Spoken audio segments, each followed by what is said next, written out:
আল্লাহ সুবহানাহু ওয়া তাআলা ইজ অবজার্ভিং মি। আল্লাহ আমাকে দেখছেন, তিনি আমাকে অবজার্ভ করছেন, আমার প্রতিটি কাজ, আমার প্রতিটি মুহূর্ত। In the day of judgement তার কাছে পাই টু পাই, তার সুপ্রিম কোর্টের কাঠগড়ায় দাঁড়িয়ে আমাকে হিসাব দিতে হবে। এটা হচ্ছে মুমিনের বিশ্বাস। মুমিন সব সময় এটা বিশ্বাস করে যে কেউ না দেখুক, দেখে কে? পুলিশের চোখ ফাঁকি দেওয়া যায় কি যায় না? কথা বলেন। পুলিশের চোখ ফাঁকি দেওয়া যায় না? সিগন্যাল দিয়ে রাখছে পুলিশ, যাবা না, হুট করে গাড়ি টান মারছে, কিছু করার আছে? র্যাবের চোখ ফাঁকি দেওয়া যায় কি যায় না? বিমানবন্দরে কাস্টমস অফিসারের চোখ, যারা দেশের বাইরে থেকে আসেন, ইমিগ্রেশন পুলিশরা জিজ্ঞেস করে গোল্ড আছে? গোল্ড কোন দেশ থেকে আসছেন? গোল্ডের বার আছে? তো তাদের চোখ ফাঁকি দিয়ে অনেকে দেশের বাইরে থেকে গোল্ড নিয়ে আসে। কত বড় টাকা আছে না নাই? দেখেন, ওদের চোখও ফাঁকি দেওয়া যায়। পরীক্ষার হলে যারা গার্ড দেয়, তারাও যাতে উল্টাপাল্টা করতে না পারে ম্যাজিস্ট্রেটও লাগানো হয়, ঠিক কিনা? ওই ম্যাজিস্ট্রেটের চোখ ফাঁকি দেওয়া যায় কি যায় না? ফাঁকি দেওয়া যায় না শুধু একজনের চোখ। এজন্য আমি সবসময় বলি যে কেউ যেটা দেখে না দেখে কে? কেউ যেটা শোনে না শোনে কে? আপনি যখন যে মুহূর্তে যেভাবে আল্লাহ তাআলাকে ডাক দেন তিনি শুনতে পায়। নাকি মাঝরাতে ডাক দিলে শোনে না?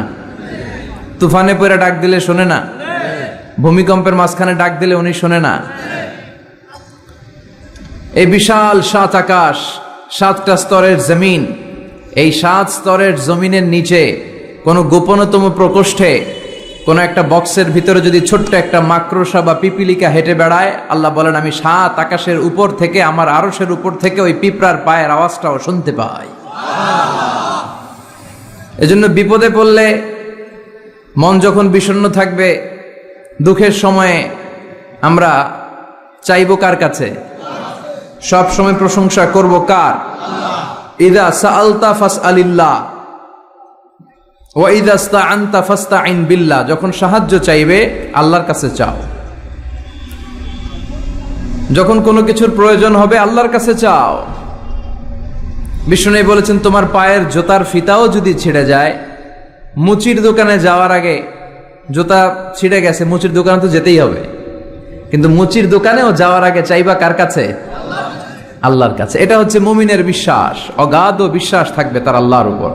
যে কোনো পরিস্থিতিতে মুমিন এটা বিশ্বাস করে যে এই ক্রাইসিস থেকে একমাত্র আমাদেরকে উত্তরণ করতে পারেন একটা সত্তা। চিল্লায় বলেন তিনি কে? এজন্য সবসময় আমরা তার প্রশংসা করব। আল্লাহর প্রশংসা কি কম কম না বেশি বেশি? বেশি বেশি প্রশংসা করলে খুশি হয় কে? লা ইন শাকারতুম লা আযীদান্নাকুম ওয়া লা ইন কাফারতুম ইন্না আযাবি লাশাদীদ।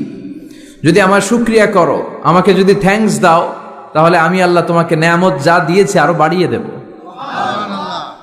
আর এত কিছু দেওয়ার পরেও যদি নাশুকরি করো, তাহলে জেনে রাখো আমার শাস্তি বড় ভয়ানক। আমি আল্লাহ সব সময় ধরি না, ধরলে ছাড়ি না। ধরে ধরে ধরে না, ধরলে আল্লাহ। মনে থাকবে এই কথাগুলো? আল্লাহ ইজ ওয়াচিং মি, মনে রাখবেন। অনেকে আমাদেরকে প্রশ্ন করে যে হুজুর আমি 5 ওয়াক্ত নামাজ পড়ি, ইয়াং ছেলেরা, আমি ইয়াংদের কথা বুঝি, ইয়াংরা আমার কথা বুঝে, আমি নিজেই তো ইয়াং, বুঝতে তো হবেই। তো অনেকে আমাকে প্রশ্ন করে যে হুজুর আপনাদের আলোচনাগুলো শুনে আমার জীবনের মোড় পরিবর্তন হয়েছে, কিন্তু এই পর্নোগ্রাফির করাল গ্রাস থেকে আমি নিজেকে বাঁচাতে পারছি না। আমি নামাজও পড়ি, আবার অশ্লীল ভিডিও দেখি। আমি সকালে তওবা করে বিকেলে দেখি, বিকেলে তওবা করে সকালে দেখি। এরকম সমস্যা আমার অনেক যুবক ভাইদের আছে না নাই? তোমাদের যাদের এই সমস্যা, তাদের মোবাইলের ওয়েলকামিং নোটে তুমি লিখে রাখবে আল্লাহ ইজ ওয়াচিং মি, মানে আল্লাহ আমায় দেখছেন। তুমি যে ল্যাপটপ ইউজ করো, ওই ল্যাপটপের এক পাশে টাইপ করে তুমি লিখে রাখবে আল্লাহ সুবহানাহু ওয়া তাআলা ইজ ওয়াচিং মি। তিনি আমায় দেখছেন, তিনি আমাকে প্রত্যক্ষ করছেন। পৃথিবীর কেউ দেখে না। দরজা বন্ধ করে, লাইট অফ করে, জানালার পর্দা নামিয়ে দিয়ে একা একা লুকিয়ে লুকিয়ে অশ্লীল ভিডিও আমি দেখছি, কেউ দেখে না, দেখে কে? এজন্য আল্লাহর ভয়টা মুমিনের অন্তরে সব সময় থাকা চাই। আল্লাহর ভয় যদি কোনো মুমিনের অন্তরে থাকে, সে মুমিন কখনো পথ ভুলে যায় না, ঠিক কি না? যাদের হৃদয়ে আছে আল্লাহর ভয়, তারা কবু পথ ভুলে যায় না। আল্লাহর প্রেম ছাড়া এই দুনিয়ায় কারো কাছে কোনো কিছু চায় না। পড়েন সবাই। যাদের হৃদয়ে আছে আল্লাহর ভয়, তারা কবু পথ ভুলে যায় না। আল্লাহর প্রেম ছাড়া এই দুনিয়ায় কারো কাছে কোনো কিছু চায় না। রাতের আধারে যারা সেজদাতে রয়, দু চোখের শ্রুতে নদী যেন বয়। ছলনার হাতছানি যতই আসুক, পেছনে ফিরেও সে তাকায় না। যাদের হৃদয়ে আছে আল্লাহর ভয়, তারা কবু পথ ভুলে যায় না। আল্লাহর প্রেম ছাড়া এই দুনিয়ায় কারো কাছে কোনো কিছু চায় না। চিল্লায় বলেন ঠিক কিনা? আল্লাহর ভয় এটা অনেক দামি জিনিস। এটার নাম হচ্ছে তাকওয়াল্লাহ। এটার নাম কি? তাকওয়া। উমরে ফারুক উবাই ইবনে কাব রাদিয়াল্লাহু তাআলা আনহুকে জিজ্ঞেস করলো, ইয়া উবাই, মা হুয়া তাকওয়া? উবাই, তাকওয়া কি? হোয়াট ইজ তাকওয়া? What is the definition of তাকওয়া? উবাই ইবনে কাব প্রশ্নের উত্তর না করে ওমরে ফারুককে আবার প্রশ্ন করে বললেন, আমা সালাকতা তরিকান যা শাউক? হে আমিরুল মুমিনিন, আপনি কি কাঁটাযুক্ত কোনো রাস্তা দিয়ে, এমন রাস্তা যে রাস্তা ডানে বায়ে সামনে পেছনে ক্যাকটাসের গুলমলতা, খালি কাঁটা, এই কাঁটাযুক্ত কোনো রাস্তা দিয়ে কি আপনি কখনো হেঁটে যান নাই? ওমরে ফারুক বললেন, বালা, আমি হেঁটে গিয়েছি। উবাই বললেন, ওই রাস্তা দিয়ে হাঁটার সময় আপনি কেমন করে হেঁটেছেন? ওমরে ফারুক বললেন, ইজতাহাদতু ওয়া ইশতাম্মারতু, আমি এমন ভাবে হেঁটে গিয়েছি যাতে আশেপাশের ডানে বায়ে কাঁটা আমার গায়ে না লাগে, আমার জুব্বায় না লাগে। আমার জুব্বাটা ধরে আঁটো সাঁটো করে সন্তপর্ণে খুব সচেতনতার সাথে আমি হেঁটে গিয়েছি যাতে কাঁটা গায়ে না বিধে। উবাই বললেন, হাযা হুয়া তাকওয়া, এটাই তো তাকওয়া, এটাই তাকওয়া। এমন ভাবে এই পৃথিবীতে আপনাকে চলতে হবে যাতে শয়তানের কোনো হাতছানি, কোনো পাপ, কোনো পঙ্কিলতা, কোনো ধরনের অশ্লীল বিষয় আপনার গায়ে পৌঁছতে না পারে। এটাই তাকওয়া।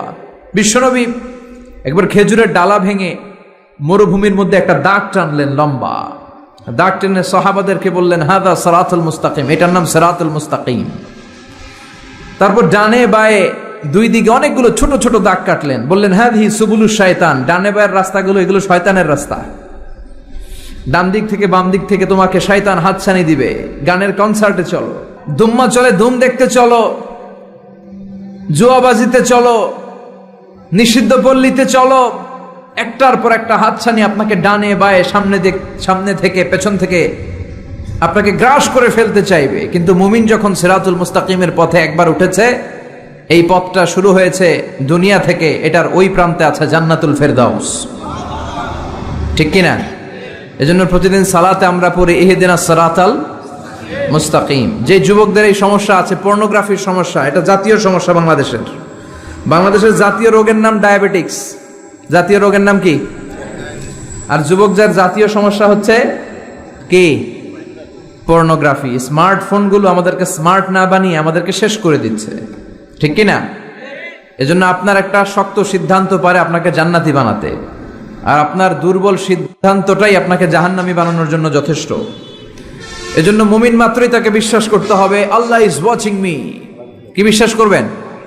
আল্লাহ ইজ ওয়াচিং মি, আল্লাহ আমায় দেখছেন।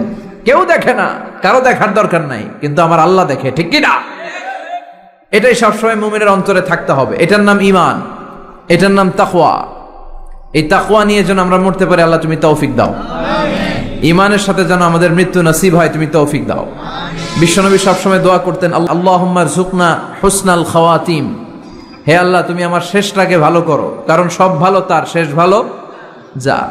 এরকম অনেকে আছে আজীবন ইসলামের পক্ষে ছিল, কিন্তু শেষকালে মোরতাদ হয়ে মারা যায়, আছে না নাই? আবার অনেকে আজীবন ছিল কাফের, মুশরিক, ইসলামের শত্রু, নাস্তিক, কিন্তু শেষকালে কালিমা পড়ে মারা যায়, আছে না নাই? জিহাদের ময়দানে এক সাহাবা যুদ্ধ করতে করতে কাফির মুশরিকদেরকে কচুকাটা করে জাহান্নামে পাঠিয়ে দিচ্ছিলেন।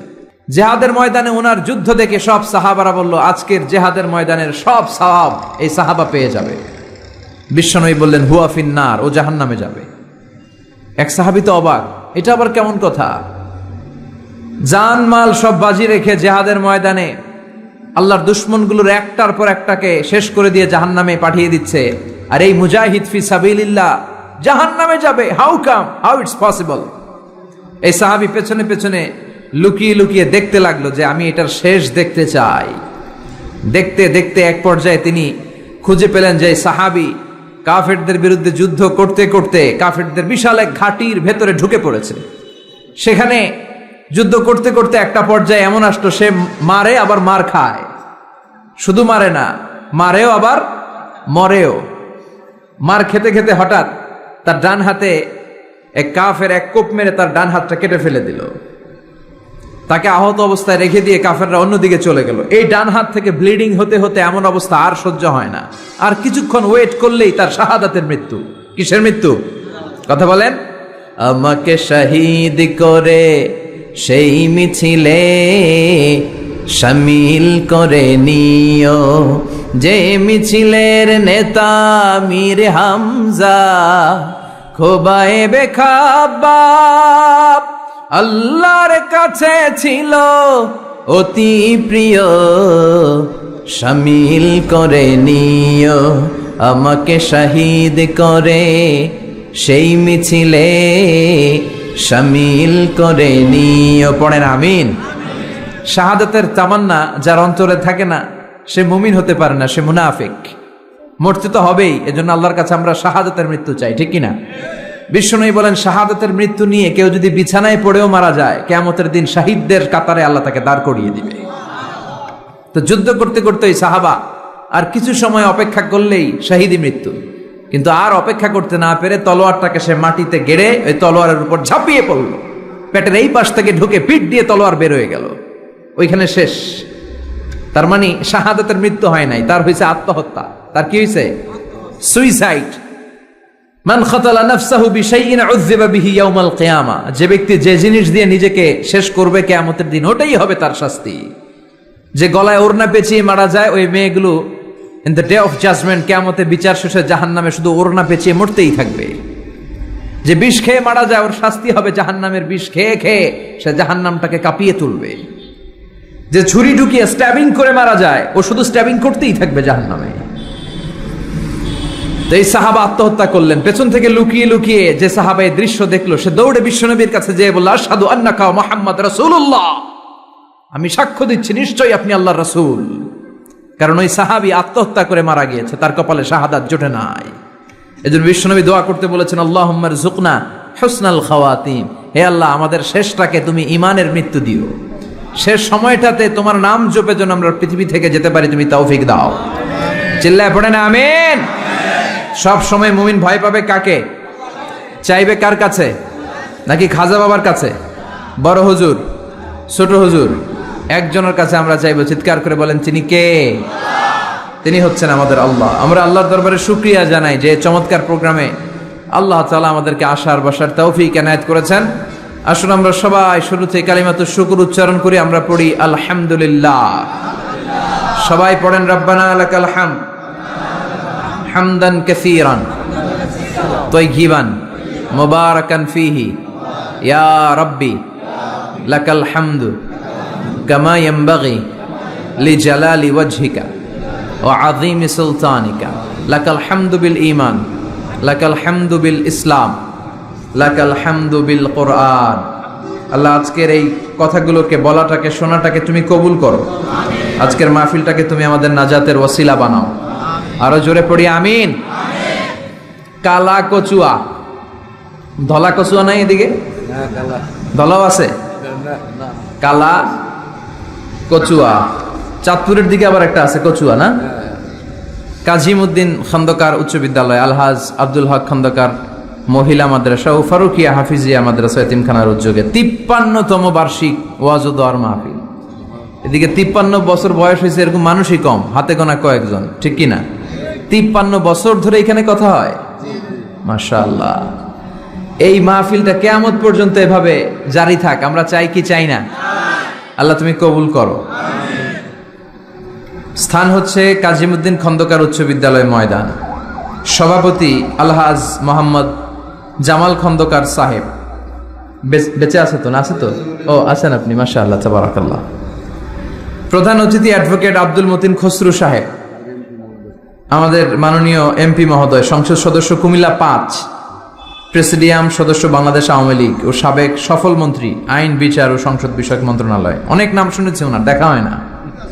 তো আজকে 2 ঘন্টা ধরে নাকি বসে আছে। আমিও আসছি দেরি করে।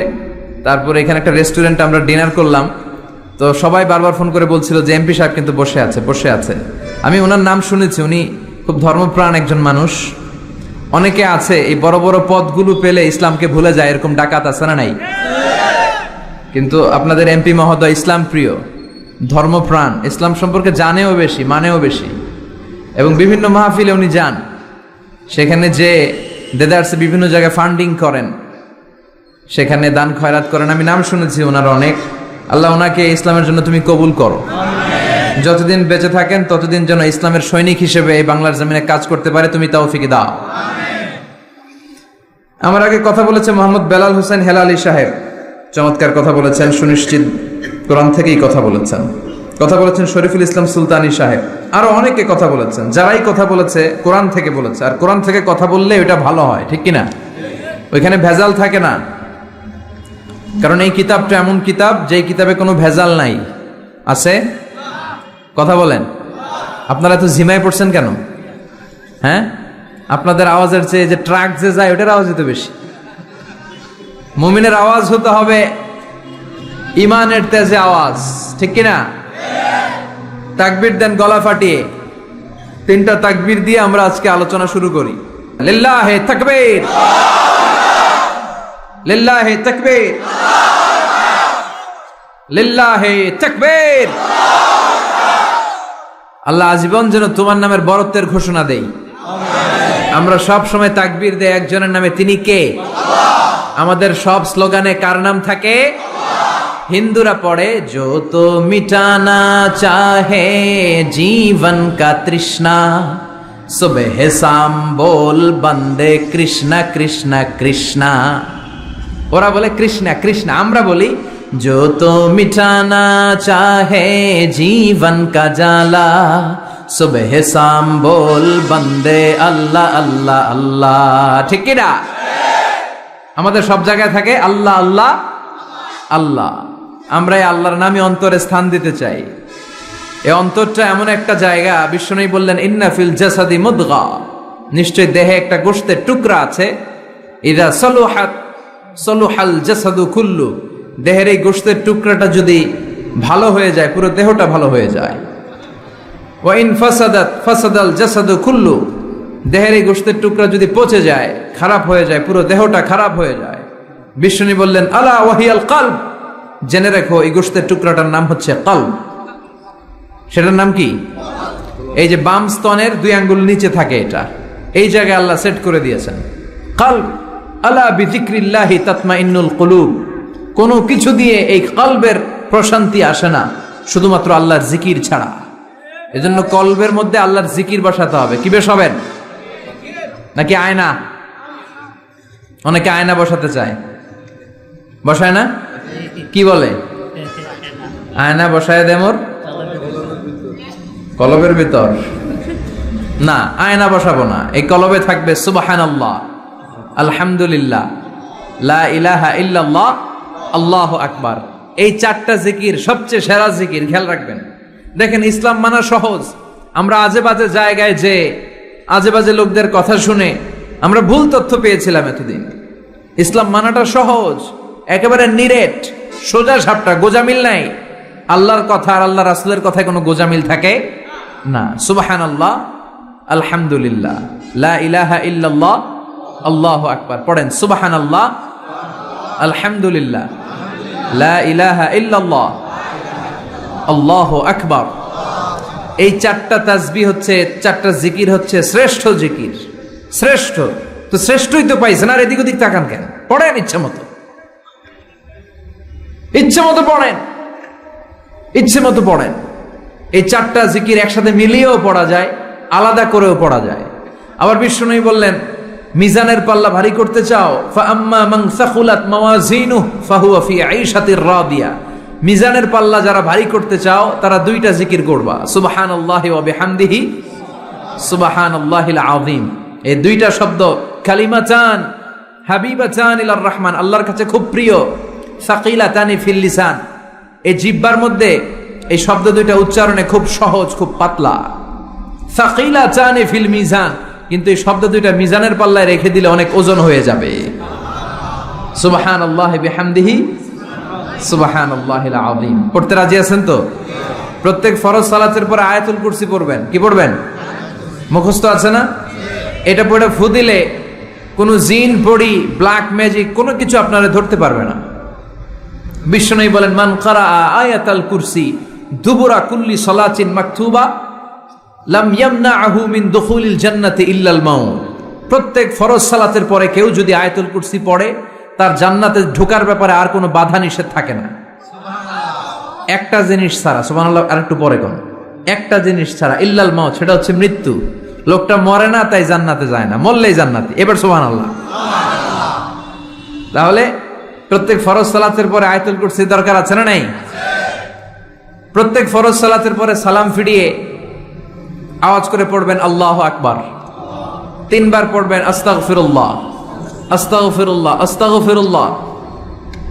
সুবহানাল্লাহ 33 বার, আলহামদুলিল্লাহ 33 বার, আল্লাহু আকবার 34 বার, অথবা শেষে 3টা 33 বার পড়ে মিলাবেন লা ইলাহা ইল্লাল্লাহু ওয়াহদাহু লা শারীকা লাহুল মুলকু ওয়া লাহুল হামদু ওয়া হুয়া আলা কুল্লি শাইইন কাদির। আরেক বর্ণনা একটু বাড়ানো হয়েছে, ইউহয়ী ওয়া ইউমীত ওয়া হুয়া আলা কুল্লি শাইইন। এগুলো পড়ে না, কোত্থেকে কি হাবিজাবি পড়ে ঈমান নষ্ট করে। এজন্য মুমিন হবে, মুমিন they work smart, they don't work hard. মুমিন স্মার্টলি কাজ করে, মুমিন কষ্ট করে কাজ করে না। সুবহানাল্লাহ কইবেন না? মুমিন সুযোগ খোঁজে, মুমিন কাজ করে smartly. They don't work hard, they work smart. They work smart, তারা স্মার্টলি কাজ করে। আপনারা জানেন কাবা ঘরের 4টা কর্নার আছে। একটা কর্নারের নাম হচ্ছে রুকনুল হাজারিল আসওয়াদ, এটার নাম হচ্ছে ব্ল্যাক স্টোন কর্নার, যেখানে হাজরা আসওয়াদের পাথর আছে। এই পাথরটাতে চুমু দিলে জীবনের গুনাহ সব মাফ করে দেয় কে? আল্লাহ। এটা জান্নাতি পাথর। কিয়ামতের দিন এই পাথরকে আল্লাহ একটা জিহ্বা দিবে, ঠোঁট দিবে, 2টা চোখ দিবে, আর কিয়ামতের দিন আল্লাহর সামনে দাঁড়িয়ে এসে সাক্ষ্য দিবে যে আল্লাহ তোমার এই বান্দা আমারে চুমু দিয়েছিল, এ দিয়েছিল, এ দিয়েছিল, এদের সবাইকে মাফ করে দাও। তো হাজরা আসওয়াদের কর্নার আর কাবা ঘরের যে স্বর্ণ দিয়ে খচিত দরজা, এই হাজরা আসওয়াদের কর্নার আর দরজার মাঝখানে ছোট্ট একটু জায়গা, এটারে আরবিতে বলে মুলতাজাম। আমার সাথে সাথে পড়েন, এটারে আরবিতে কি বলে? ইলতাজামা ইয়ালতাজিমু ইলতিজামান। মুলতাজিম মুলতাজাম মানে হচ্ছে যেটার সাথে লেগে থাকা হয় সব সময়। সাহাবারা এই জায়গাটার সাথে লেগে থাকতেন, পেট লাগিয়ে, গাল লাগিয়ে, চোখ লাগিয়ে, মুখ লাগিয়ে কাঁদতেন আর দোয়া করতেন। আর এই জায়গায় পেট লাগিয়ে, শরীর লাগিয়ে দোয়া করলে ওই দোয়া আল্লাহ ফিরিয়ে দেয় না। কিন্তু ওই জায়গায় দোয়া করার চান্সও এত সহজে পাওয়া যায় না, ধাক্কা ধাক্কি যুদ্ধ করতে হবে আপনারে। তো এক মাওলানা চান্স পাইছে ওইখানে, অনেক ধাক্কা ধাক্কি করে, খাইয়া দেয়া শক্তি কইরা ধাক্কা ধাক্কি, পাকিস্তানি পাঠানি যেগুলো আছে, 8-10টা পাঠান একসাথে দাঁড়ালে ওগুলার জ্বালায় কিছুই করা যায় না। এইভাবে তাকাইতে হয় ওদের দিকে, তাকাইলে আপনার টুপি পরে যাবে পিছনে, ইয়া উঁচু লম্বা। তো এই মাওলানা অনেক ধাক্কা ধাক্কি করে কোন রকম ওই মুলতাজামে হাত লাগাইতে পারছে। এখন আবার তো আরেক ধাক্কায় কই যে চলে যাবে কোনো হিসাব নাই। তো সেইখানে দাঁড়াই আল্লাহর কাছে দোয়া করছে, যেহেতু এই জায়গায় দোয়া করলেই আল্লাহ কবুল করে, এখন কয়টা চাবে আল্লাহর কাছে, সময় তো নাই। সে ওখানে হাত লাগিয়ে দোয়া করতেছে, আল্লাহ একটাই দোয়া, জীবনে যত দোয়া করছিলাম আর করবো সব দোয়া তুমি কবুল করে নিও। যত দোয়া জীবনে করছি আর মরার আগের দিন পর্যন্ত যত দোয়া আমি করব, এই দোয়াগুলো কবুল কইরো, এই একটাই চাওয়া, আর কিছু চাইলাম না তোমার কাছে। তো কিছু বাকি রাখছে? কথা বলেন। The believer they work smart, they don't work hard. বিশ্বাসীরা স্মার্টলি কাজ করে, ওরা শক্তি খাটিয়ে ঘাম ঝরিয়ে কাজ করে না, ওরা সুযোগ খোঁজে, ওরা ঝোপ বোঝে কোপ মারে, ঠিক কিনা? যেখানে সওয়াব বেশি, অল্প কাজে প্রফিট বেশি, লাভ বেশি, ওইটাই না মানুষ করবে, ঠিক কিনা? এজন্য যে সহি আমলগুলোর কথা বললাম ফরজ সালাতের পরে আজকে থেকে এগুলো আমরা করব, মনে থাকবে ইনশাআল্লাহ। পড়েন আর জোরে পড়েন ইনশাআল্লাহ। যে বইটা থেকে আমরা কয়েক মিনিট শোনার জন্য আজকে বসেছি, বইটার নাম সবাই বলেন। এই কোরআনে কোনো ভুল নাই, কোনো সন্দেহ নাই।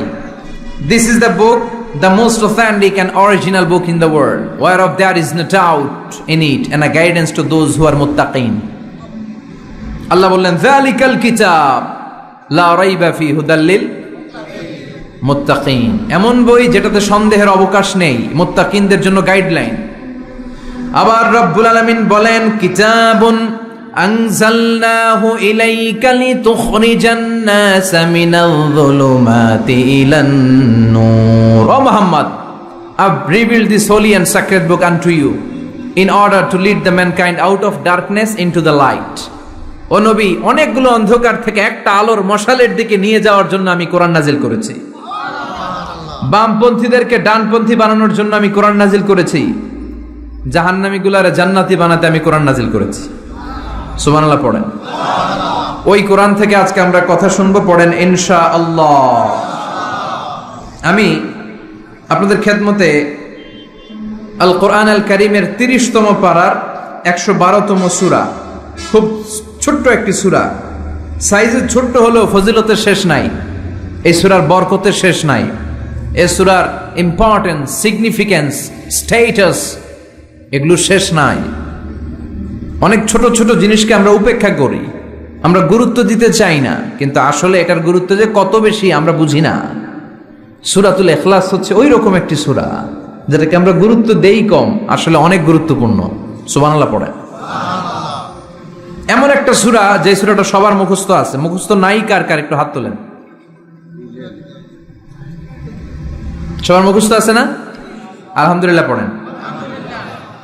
তো এই সূরাটা থেকে কিছু কথা আজকে আমরা শুনবো, শিখবো, জানবো আমলের নিয়তে। নিয়ত খালেস করেন। ইন্নামাল আমালু বিন্নিয়াত।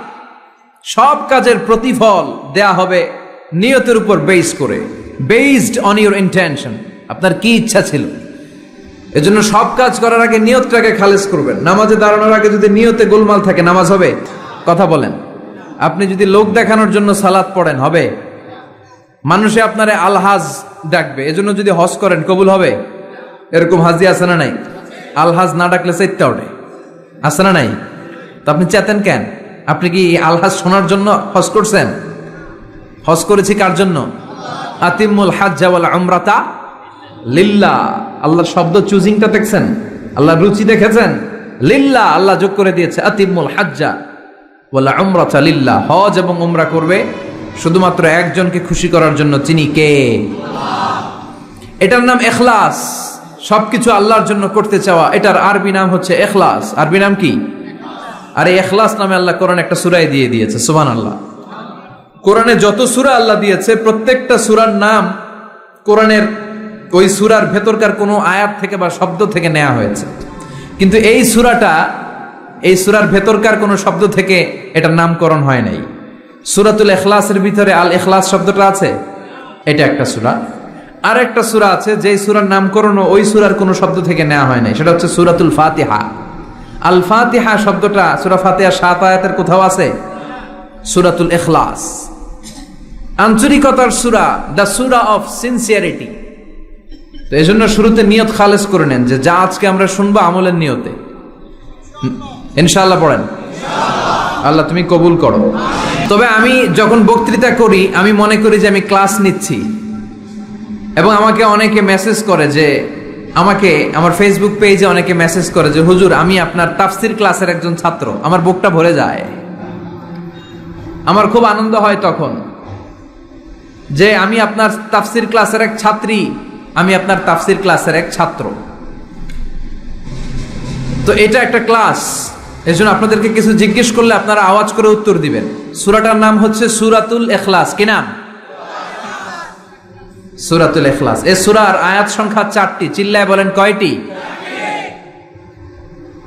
এই সূরাটা মাক্কি সূরা। কি সূরা?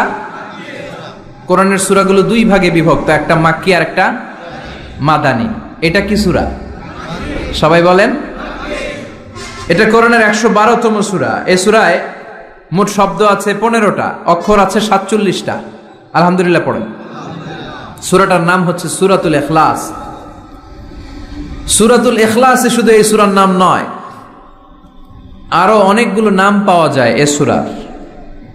তন্মধ্যে একটি নাম হচ্ছে সূরাতুত তাওহীদ। সূরাতুল ইখলাসের অপর আরেকটি নাম হচ্ছে সূরাতুত তাওহীদেরি মুর্শিদ আমার মুহাম্মাদের নাম বলো, মুহাম্মাদের নাম।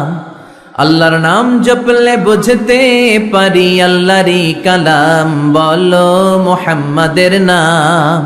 ওই নামেরই রশি ধরে যাই আল্লাহর পথে, ওই নামেরই ভেলায় চড়ে ভাসি নূরের স্রোতে। ওই নামের বাতি জেলে দেখি আরশের মুকাম বলো, মুহাম্মাদের নাম। পড়েন। তাওহীদেরি মুর্শিদ আমার মুহাম্মাদের নাম বলো, মুহাম্মাদের নাম। আল্লাহর নাম জপলে বুঝতে পারি আল্লাহরই কালাম বলো, মুহাম্মাদের নাম। সুবহানাল্লাহ পড়েন। এই সূরার একটা নাম হলো সূরাতুত তাওহীদ। কি নাম? সবাই বলেন। সূরাতুত তাওহীদ। কি নাম? তাওহীদের সূরা। তাওহীদ মানে একত্ববাদ, oneness of God, oneness of creator. আমাদের স্রষ্টা যে একজন, সেটাকে আরবিতে বলে তাওহীদ। আমরা এক আল্লাহ কেন্দ্রিক সব কাজ করি। আমরা নামাজের সময় ডাকি কারে? আজানের সময়, একামতে, জবাই, কুরবানি, স্লোগান, সবকিছুতে কার নাম? এটার বলে তাওহীদ। আর এই তাওহীদের বিপরীত হচ্ছে শিরক। আল্লাহ ছাড়া অন্য কারো কাছে হাত পাতা। আল্লাহর সামনে মসজিদে যে মাথা না নুয়ে মাজারে যে মাথা নত করে বাবার কাছে চাওয়া, আছে না নাই? দয়াল বাবা রে দয়া করো আমারে, দয়াল খাজা রে দয়া করো আমারে, আছে না নাই? বাবা খাজা কেউ দয়া করতে পারে না, দয়া করার মালিক কে? আল্লাহ। এজন্য বলতে হবে দয়াল আল্লাহ রে দয়া করো আমারে। পড়েন। দয়াল আল্লাহ রে দয়া করো আমারে। মৃত ব্যক্তির কাছে কিছু চাওয়া যায় না। খেয়াল করে শুনবেন। আল মাইয়িতু ফিল কবর কাল গারিকু ফিল বাহার। সাঁতার না জানা ব্যক্তি সাগরে পড়ে গেলে যেমন অসহায়, কবরে চলে গেলে মানুষটা এরকম অসহায়, সে চেয়ে থাকে আপনারা কি পাঠাইবেন, আপনারা তার জন্য কি পাঠান, এটার জন্য সে ওয়েট করে। সে কিছু পাঠাতে পারে না, সে আপনার বিপদ থেকে উদ্ধার করতে পারে না, সে আপনার মনের আশা পূর্ণ করতে পারে না। আপনার মনের আশা পূর্ণ করতে পারে শুধু একটা সত্তা। চিল্লায় বলেন তিনি কে? এটার নাম তাওহীদ। এটার নাম কি? এজন্য খাজা বাবার দরবারেতে কেউ ফিরে না খালি হাতে। এগুলো বলবেন কখনো? কেউ ফিরে না খালি হাতে, খাজারে তোর দরবারেতে, বলে না? এটা কি সত্যি? কত দরবার থেকে কত লোক খালি হাতে ফিরে। দামি ঘড়ি পরে গেছে, ঘড়ি চুরি হয়েছে, এখন খালি হাতে ফিরে। পকেট ভর্তি টাকা নিয়ে গেছিল, টাকা চুরি হয়ে যায়, খালি পকেটে ফিরে, আছে না নাই? দামি জুতা পরে গিয়েছে, জুতা চুরি, খালি পায়ে ফিরে, আছে না নাই? এক দরবার থেকে কেউ কোনোদিন খালি হাতে ফিরে না। চিৎকার করে বলেন দরবারটা কার? কেউ ফিরে না খালি হাতে, আল্লাহ রে তোর দরবারেতে। পড়েন। কেউ ফিরে না। মনে থাকবে? এটার নাম তাওহীদ। এটার নাম। আর এর বিপরীত হচ্ছে শিরক। বিপরীত কি? ইন্নাল্লাহা লা ইয়াগফিরু আন ইউশরাকা বিহি ওয়া ইয়াগফিরু মা দুনা যালিকা লিমান ইয়াশা। আল্লাহ বলেন তিনি সব গুনাহ মাফ করে দিতে পারেন, সব গুনাহ তিনি ক্ষমা করে দেন, সব পাপ তিনি মার্জনা করে দেন, শুধুমাত্র শিরকের পাপ ছাড়া। কোন পাপ ছাড়া? মনে থাকবে? শিরক করছেন তো মরছেন, শিরক করেছেন তো মরেছেন। ক্যান্সারের অ্যান্সার আছে, শিরকের কোনো অ্যান্সার নাই, কারণ আল্লাহ সব মাফ করে, এটা মাফ করে না। ইন্না শিরকা লা যুলমুন আযীম। এটা মহাপাপ, সব পাপের বড় পাপ, সব পাপের বাপ। এটার নাম শিরক। এটার নাম কি? চাবো আল্লাহর কাছে চাবো, সেজদা দিব আল্লাহর কাছে সেজদা দেব, মনের আশা আকাঙ্ক্ষা জ্বালা যন্ত্রণা সব দূর করে দিতে পারে একজন। চিৎকার করে বলেন তিনি কে? বিশ্বনবী বলেন হাদিসে কুদসিতে আল্লাহ ফরমান, কিয়ামতের কঠিন ময়দানে পাহাড় পরিমাণ গুনাহ নিয়ে, সাগরের অথই জলরাশি পরিমাণ গুনাহ নিয়ে, ও বান্দা যদি তুমি আমার কাছে হাজির হয়ে যাও, ওই গুনার মধ্যে যদি শিরকের কোনো গুনাহ না থাকে, তাহলে আমি আল্লাহ পাহাড় পরিমাণ সাগরের জলরাশি পরিমাণ ক্ষমার দয়া নিয়ে তোমার কাছে হাজির হয়ে যাব। লাইন আশরাকতা লায়াহবাতান্না আমালুক ওয়ালা তাকুনান্না মিনাল খাসিরিন। যদি শিরক করো তোমার সব আমল শেষ। আপনার রোজা, আপনার নামাজ, আপনার জিকির, আপনার হজ সবগুলোর বরবাদ করে দিবে কে? এজন্য আমরা যখন নামাজে দাঁড়াই, আল্লাহ বলে নামাজ পড়ে আগে ঘোষণা দে তুই মুশরিক না মুওয়াহিদ। আমরা পড়ি ইন্নী ওয়াজ্জাহাতু ওয়াজহিয়া লিল্লাযী ফাতারাস সামাওয়াতি ওয়াল আরদা হানিফাও ওয়া মা আনা মিনাল মুশরিকিন। ওয়া মা আনা মিনাল, এর মানে কি? আমি মুশরিক না। আল্লাহ আমি মুশরিক না, আল্লাহ আমি মুশরিক না। আবার যখন আরাফার ময়দানে লক্ষ লক্ষ হাজী সাহেবান ইজার আর রিদা, সাদা রঙের একটা চাদর পরে, সাদা রঙের একটা লুঙ্গি পরে, চোখের পানি ছেড়ে আরাফার ময়দানে কাঁদে। আল্লাহ বলে কান্না করবি পরে, আগে বল শিরক করস নাকি? আমরা বলি লাব্বাইক আল্লাহুম্মা লাব্বাইক, লাব্বাইক লা শারীকা লাক, আল্লাহ কোনো শিরক করি না, তোমার সাথে কাউরে অংশীদার স্থাপন করি না, তুমি সব রাজার বড় রাজা, মহারাজা, তোমার সাথে কোনো শরীক নাই, তোমার সমকক্ষ মহাবিশ্বে কেউ নাই। এটার নাম তাওহীদ। এটার নাম কি? এজন্য শিরকের সাথে আমাদের কোনো ধরনের সম্পর্ক। বিশ্বনবী বললেন শিরক হচ্ছে আখফা মিন দাবিবিন নামাল, পিঁপড়ার গুটি গুটি পায়ের চেয়েও ভয়ঙ্কর। পিঁপড়া যেমনি গুটি গুটি পায়ে হেঁটে হেঁটে মিষ্টির দোকানে ঢুকে যায়, যেখানে মিষ্টি রেখেছেন, মিষ্টি জাতীয় খাবার রেখেছেন, ওই পাতিলের ভেতরে লুকিয়ে লুকিয়ে গুটি গুটি পায়ে যেমনি পিঁপড়া ঢুকে যায়, তেমনি শিরক করলে শির গুটি গুটি পায়ে আপনার দেহের ভেতরে ঢুকে আপনার ঈমানকে বরবাদ করে সারখার করে দিবে, শেষ হয়ে যাবে আপনার ঈমান। এজন্য শিরকের সাথে আমাদের কোনো সম্পর্ক আছে?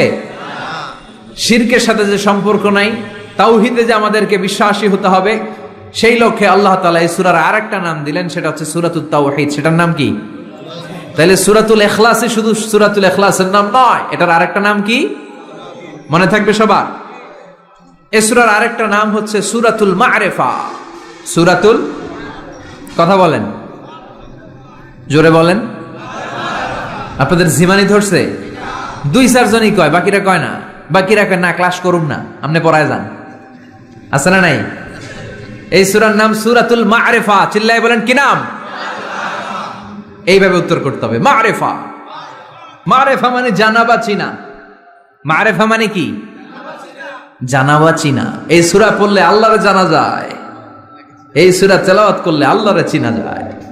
তাহলে যারা আল্লাহরে চিনে বেশি, আল্লাহরে জানে বেশি, আল্লাহরে মানে বেশি, তারাই মারেফতের লোক। কথা কন? কিন্তু আমগো বাংলাদেশে এটার নাম দিয়েছে মারেফত। মারিফা এটার নাম দিয়েছে কি? মারে, আসলে মাইরের পথ, ঠিক কিনা? ইসলামের সৌন্দর্য, the beauty of Islam, the distorted the beauty of Islam. ইসলামের সৌন্দর্যকে তারা নষ্ট করেছে। এরকম আছে না? নামাজ পড়ে না, রোজা রাখে না, পর্দা করে না, চুলের মধ্যে জট পাকিয়ে রাখে, লাল শালু পরে ঘুরে বেড়ায়, আর বলে কলব পরিষ্কার তো সব পরিষ্কার। এরকম ডাকাইত আছে না নাই? নামাজ নাই, তোর সাথে আমার কথা নাই, ঠিক কিনা? ও মারেফত শিখায় আমাদের। কি শিখায়? মারেফত। আমরা যে কত মারেফত আগেই শিখে রাখছি ওইটা জানে না। যারা ইখলাসের সাথে আল্লাহর উপর তাওয়াক্কুল করে, ওরা হচ্ছে আহলুল মারেফা। চিল্লায় বলো ঠিক কিনা? এরকম ভন্ডা আছে না নাই? এদের সাথে ইসলামের কোনো সম্পর্ক নাই। এই সূরার নাম সূরাতুল মা'রিফা। এই সূরা পড়লে আল্লাহরে জানা যায়, আল্লাহরে চেনা যায়, ঠিক কিনা? তাহলে শিখলেন এই সূরার একটা নাম সূরাতুত তাওহীদ, আরেক নাম সূরাতুল মা'রিফা। এই সূরার আরেকটা নাম সূরাতুস সামাদ। সূরাতুস, কেননা এই সূরার ভেতরে সামাদ শব্দটা আছে না নাই? সামাদ কার নাম? কথা বলেন, আল্লাহর নাম। সামাদ মানে হচ্ছে অমুখাপেক্ষী, যিনি কারো কাছে চায় না, সবাই তার কাছে চায়। তিনি কে? তিনি আল্লাহ। এটার নাম সূরাতুস সামাদ। সামাদ মানে অমুখাপেক্ষী। সামাদের বিপরীত শব্দ হচ্ছে সানাম। সামাদের বিপরীত কি? সানাম মানে মূর্তি। সানাম মানে মূর্তি। জাহেলি যুগে বিশ্বনবীর কাছে যখন সর্বপ্রথম তাওহীদের দাওয়াত আসলো, ওই সময়ে একটা লোক মূর্তির পূজা করত, মূর্তিটারে খুব দেখভাল করত, যত্ন করত, আদর সোহাগ করত। আর রাত্রিবেলা এটার সামনে মিষ্টি দই হালুয়া চিরা রাইখা কেঁদে কেঁদে মনের জ্বালার কথা মূর্তির কাছে কইত। সে ভাবতো এটাই আমার বড় খোদা। সে কি ভাবতো? এটাই আমার, এটারে বললেই এটাই আমার বিপদ থেকে মুক্তি দিবে, আমাকে পরিত্রাণ দিবে, আমাকে সেভ করবে এটা। এভাবে সে আল্লাহকে বাদ দিয়ে মূর্তির ইবাদত করত, মূর্তিকে খুব যত্ন করত। একদিন কোন এক কাজে মূর্তিটাকে রেখে সে ঘরের বাইরে গেল, এক পাশে গেল। কাজ শেষে এসে দেখে তার এই মূর্তির গায়ে পানি। মূর্তিটাকে দেখতে মনে হচ্ছে যে কে যেন গোসল করায় গেছে, পানি। তো সে ভাবলো যেহেতু আমার খোদার গায়ে পানি, এটা নিশ্চয়ই ভালো পানি হবে। He thought it is the water of mercy and blessings. সে ভাবলো it could be the water of rahma. এটা মনে হয় রহমতের পানি হবে, যেহেতু খোদার গায়ে পানি। তো রহমতের গায়ে পানি শুকিয়ে যাওয়ার আগে খেয়ে ফেলি, তাহলে সব রহমত ঢুকবে কই? পেটে। When he thought it is the water of rahma, water of mercy and blessings, he started to suck it with his tongue. সে জিহ্বা দিয়ে চাটতে শুরু করছে, চেটে চেটে সব রহমত নিয়ে নিচ্ছে পেটে। When he started to suck it, he found the taste is little bit bitter. The taste is weird. জিহ্বা দিয়ে যখন চাটতে শুরু করছে, তখন সে পেল যে এটার স্বাদটা কেমন যেন কটা কটা লাগে, লবণাক্ত, একটু টক টক, হাজমুলার মতো লাগে। কিসের মতো? কিরে এরকম লাগে কেন? If it is the water of mercy, it should be sweeter. এটা যদি রহমতের পানি হয়, এটা সুইট হবে, মিষ্টি হবে। এটা টক লাগে কেন, কটা লাগে কেন, ঘটনা কি? খুঁজতে লাগলো ডানে বায়ে। খুঁজতে খুঁজতে দেখে ঘরের পাশেই দুইটা খ্যাকশিয়াল। অনেকে এই বর্ণনাটা দিতে যে কুকুরের কথা বলে, কিন্তু হাদিসে এসছে খ্যাকশিয়াল, সালাবান, দুইটা খ্যাকশিয়াল। দেখতো যে একটা খ্যাকশিয়াল এখনো পা উঁচু করে রাখছে, মাঝখান থেকে রহমতের পানি এখনো কিছু পড়ছে, just dropping the water of রাহমা, এখনো পড়তেছে টপ টপ। বোঝা যায় না? বোঝা যায়। টনক নড়েছে তার, তার ঘুমন্ত বিবেক এবার জেগেছে।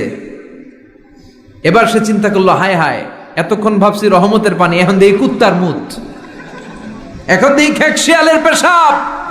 সর্বনাশ, কি করলাম এতটা বছর, এত টাকা, এত পয়সা, এত আদর সোহাগ যত্ন এটারে দিলাম, কি দিল তার বিনিময়ে সে আমাকে? যে একটা খ্যাকশিয়ালের পেশাব থেকে, কুকুরের পেশাব থেকে নিজের বাঁচাতে পারে না, সে জাহান্নামের আগুন থেকে কিয়ামতের দিন আমারে কেমনে বাঁচাবে? রাগের চোটে খোদারে ধরে দিছে আসা। খোদারে ধরে কি করছে? এক আসারে খোদার হাত পাও নাই, ভাঙ্গা খোদারে নিয়া দৌড়ে দৌড়ে বিশ্বনবীর কাছে এসেছে। এসে বলল, আব্দুল্লাহর বেটা মোহাম্মদ, এতদিন ভাবছি এটা খোদা, এখন দেখি হুদা। হুদা হুদা এটার পিছনে ঘুরছি, এটার কোনো পাওয়ার নাই, সব পাওয়ার আছে একজনের। চিল্লায় বলো, তিনি কে? ঝিনুকের ভেতর লুকিয়ে থাকে যেমন মতি, ঝিনুকের ভেতর লুকিয়ে থাকে যেমন মতি, কালমা শাহাদাতে আছে আল্লাহর জ্যোতি, কালমা শাহাদাতে আছে আল্লাহর জ্যোতি। পড়েন পড়েন। ঝিনুকের ভেতর লুকিয়ে থাকে যেমন মতি, ঝিনুকের ভেতর লুকিয়ে থাকে যেমন মতি, কালমা শাহাদাতে আছে আল্লাহর জ্যোতি, কালমা শাহাদাতে আছে আল্লাহর জ্যোতি। সুবহানাল্লাহ পড়েন। এসে বলে, আব্দুল্লাহর বেটা মোহাম্মদ, ভাবছিলাম খোদা, এখন দেখি হুদা, আর এটারে ডাকতে চাই না, তুমি আমারে পড়ায় দাও লা ইলাহা মুহাম্মাদুর রাসূলুল্লাহ। কালিমা পড়ে মুসলমান হয়ে গিয়েছে। সুবহানাল্লাহ পড়েন। এজন্য এই সূরার একটা নাম হচ্ছে সূরাতুস সামাদ।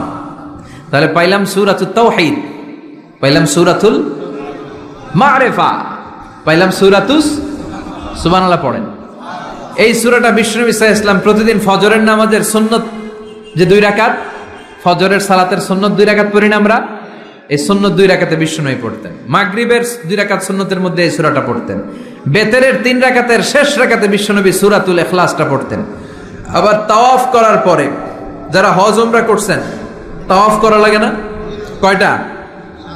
7টা। 7টা তাওয়াফে একটা তাওয়াফ হয়। 7টা রাউন্ড দিলে, টার্ন দিলে 7 টার্নস মেক এ তাওয়াফ। 7টা টার্ন দিবেন আপনি, তখন একটা তাওয়াফ হয়। এই ইবাদতটা শুধু মক্কাতুল মুকাররমাতে করা যায়, আর পৃথিবীর কোথাও করা যায়? তাওয়াফ। প্রতিদিন 120টা রহমত নাজিল হয় কাবা ঘরে।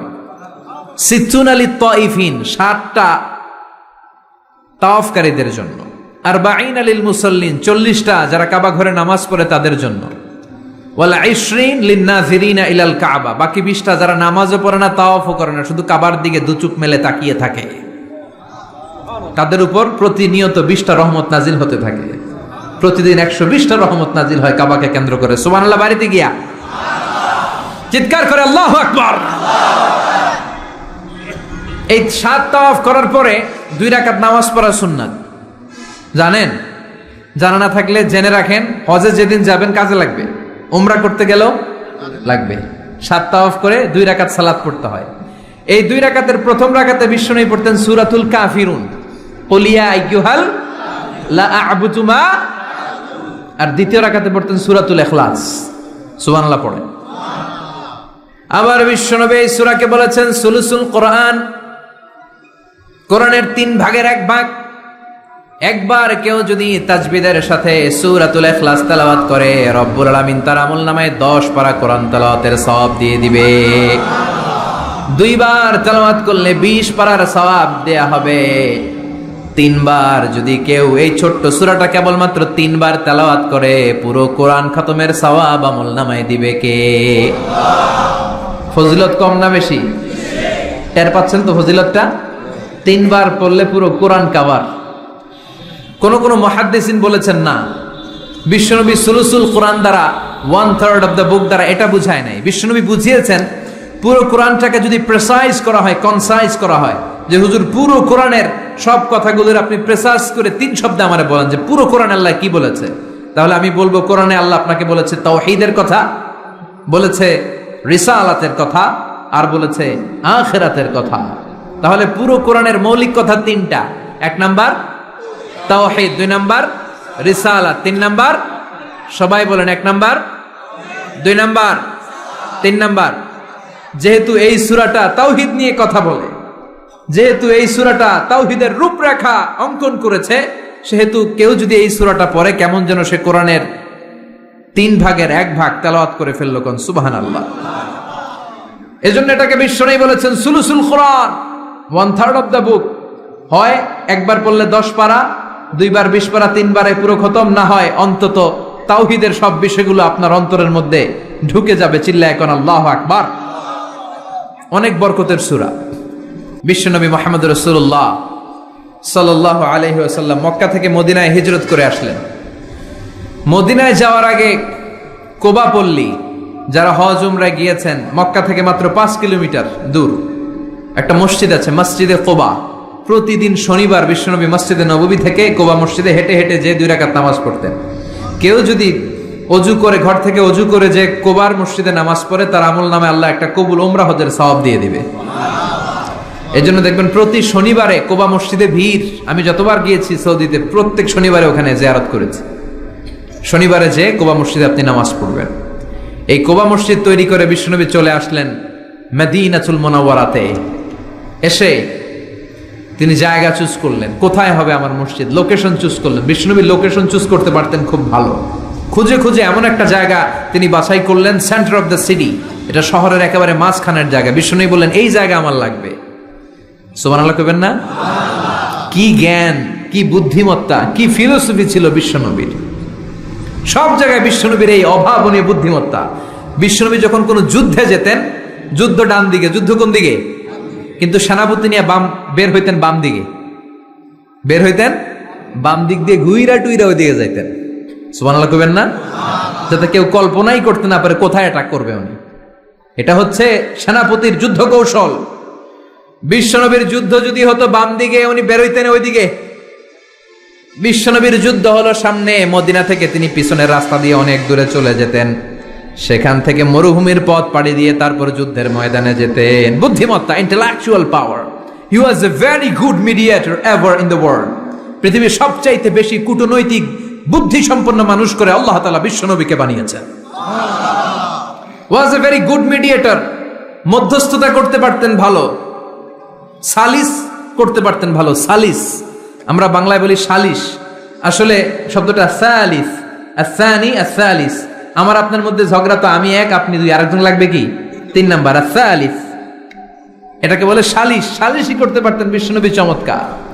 স্বামী স্ত্রীতে ঝগড়া হইলে মিলাই দিতেন। কত ফাতেমা আর আলীর ঝগড়া মিলাই দিয়েছেন তার হিসাব নাই। সুবহানাল্লাহ কইবেন না? হি ওয়াজ এ ভেরি গুড মিডিয়েটর। ভালো মধ্যস্থতাকারী ছিলেন। স্ত্রীদের মধ্যেও ঝগড়া লাগতো, বিশ্বনবীর স্ত্রীদের মধ্যেও খুনসুটি হতো, ঝগড়া।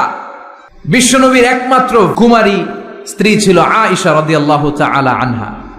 ওনার বাড়িতে বিশ্বনবীর আরেক স্ত্রী, খুব সম্ভবত হাফসা বা সফিয়া, কোন বর্ণনা এসেছে পায়েস, কোথাও এসেছে ঝোলওয়ালা তরকারি হাদিয়া নিয়ে আসছে, যে এটা আপনারা দিলাম। মা আয়েশা তরকারি দেখে রেগে গেলেন, আমার ঘরে তরকারি দিছো কেন? আমি রাঁধতে পারি না? আমি নিজ হাতে রান্না করে বিশ্বনবীরে খাওয়াবো। রেগে মেগে তরকারির ঝোল নিয়ে সফিয়ার বা হাফসার গালের মধ্যে মেখে দিয়েছে। হাফসা যে বিশ্বনবীর কাছে বলি, ইয়া রাসূলুল্লাহ, কুমারী বউ তো আদর করছেন বেশি, লাই দিয়া কই তুলছেন দেখেন।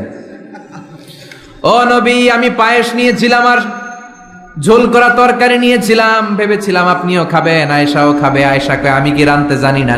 নিয়ে আসলা কেন আমার ঘরে, দিলা কেন? আমি রাঁধতে জানি, নিয়ে যাও। শুধু আমার তরকারিটা প্রত্যাখ্যান করে নাই, তরকারির ঝোল আর পায়েস দিয়ে আমার গালের মধ্যে কসমেটিক্স বানায়া দিছে। এই যে গাল দেখেন, দলিল নিয়ে আসছি, দেখেন কি করছে। বিশ্বনবীর পদ্ধতি ছিল, বিচার কেউ দিলেই he never take any action, he never react anymore. কখনো উনি অ্যাকশনে যেতেন না, উনি দুই পক্ষের কথা শুনতেন। সুবহানাল্লাহ পড়েন। আর আমাদের বিচার করতে গেলে একজনের কথা শুনে আরেকজনরে বাস আছে না নাই? বললেন আয়েশারে ডাকো। আয়েশা, এমন করেছো? করেছি। কেন করেছো? বললে, ইয়া রাসূলুল্লাহ, মাথাটা গরম ছিল,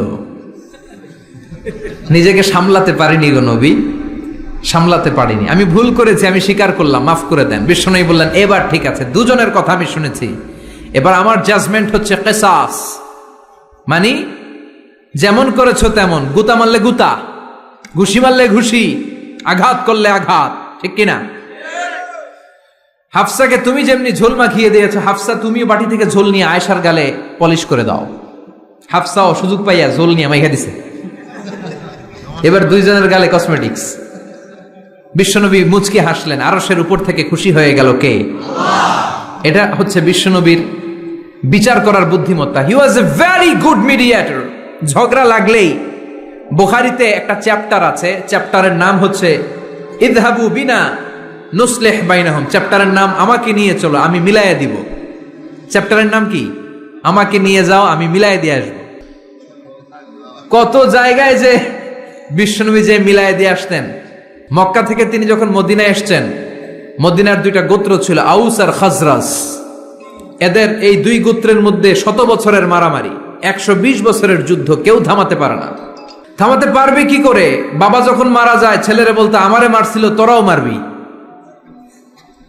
কেউ যখন ইন্তেকাল করে ওসিয়ত করে যেত, আমারে কোপাইছে, তোরাও কোপাবি, কোপায় সাইজ করে ফেলবি। তো সবাই সবার রাগ আর ঝাল মেটানোর জন্য এরকম ছেলে মেয়েদেরকে ওসিয়ত করে যেত যে এই যুদ্ধ যেন বন্ধ না হয়, আমার প্রতিশোধ তুই নিবি বাবা। এরকম ডাকাইত কিছু লোক আছে না নাই? দাউ দাউ করে আগুন শুধু জ্বালাতে চায়। 120 বছরের যুদ্ধ কেউ থামাতে পারে না। বিশ্বনবী মক্কা থেকে মদিনায় হিজরত করলেন। মদিনায় যে উভয় পক্ষের নিয়ে বসলেন, উভয় পক্ষের সব কথা শুনলেন। এরপরে কথা শোনার পরে মাত্র 7 দিনের ব্যবধানে বিশ্বনবী 120 বছরের যুদ্ধ মিটায় দিলেন। এতদিন পর্যন্ত নিয়ম ছিল, আউসের কেউ খাজরাজের কোনো মেয়ে বিয়ে করে না, খাজরাজের কোনো ছেলে আউস থেকে মেয়ে নেয় না। ওদের আনন্দ ওদের মতো, এদের আনন্দ এদের মতো। এই মিলিয়ে দেওয়ার পর থেকে আউস আর খাজরাজের মধ্যে বিয়ে করানোর ধুম পড়ে গেল। এরা কুরবানির গোশত নিয়ে আউসের এরা খাজরাজের বাড়িতে দিয়ে আসে, খাজরাজের এরা আবার ওট জবাই করলে বড় রান দিয়ে আসে আউসের কাছে। সুবহানাল্লাহ পড়েন। বিশ্বনবী ছিলেন গুড মিডিয়েটর। তিনি মদিনায় লোকেশন খুঁজতেছেন, কোথায় হবে আমার মসজিদ নববী, যেটা হবে আমার ক্যান্টনমেন্ট, যেটা হবে আমার গণভবন, যেটা হবে আমার বাসভবন, যেখান থেকে আমি মিলিটারি সোলজার পাঠাবো অ্যাটাক করার জন্য, যেখানে হবে আমার জেলখানা, যেখানে হবে আল্লাহর কাছে সেজদা দেওয়ার জিকির করার জায়গা। চিল্লা এখন ঠিক কিনা? এখন মসজিদগুলোরে আমরা মনে করছি শুধু ইবাদতের জায়গা। এই মসজিদ কেন্দ্রিক সব হতে হবে। আপনি গোটা বিশ্বে দেখেন, বাংলাদেশের ছোট্ট একটা চিপার মধ্যে একটা মসজিদ দাঁড় করায় ফেলছে। মসজিদ হবে অনেক বড় এরিয়া নিয়ে, পার্কিং লট থাকবে বড় বড়।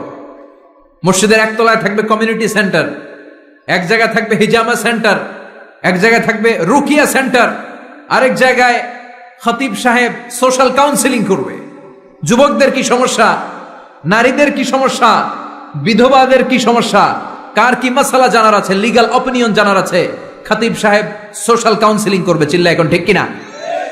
এইভাবে গোটা বিশ্বব্যাপী মসজিদ কেন্দ্রিক কাজ হয়। এদেশে মসজিদে শুধু নামাজ, আর কিছু নাই।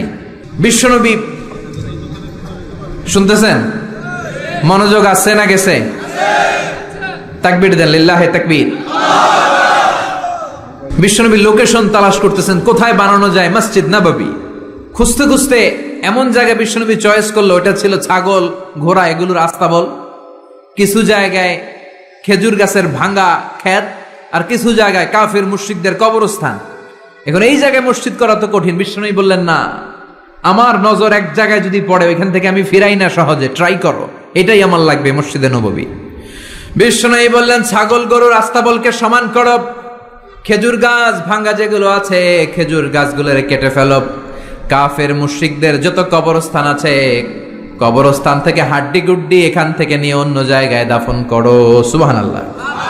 মসজিদে নববী শুরু হয়ে গেল। নিজ হাতে পাথর কেটে কেটে তিনি মসজিদে নববী বানালেন। আর এর আগে যেটা বানায় আসছে ওটার নাম মসজিদে কুবা। ওটার নাম কি?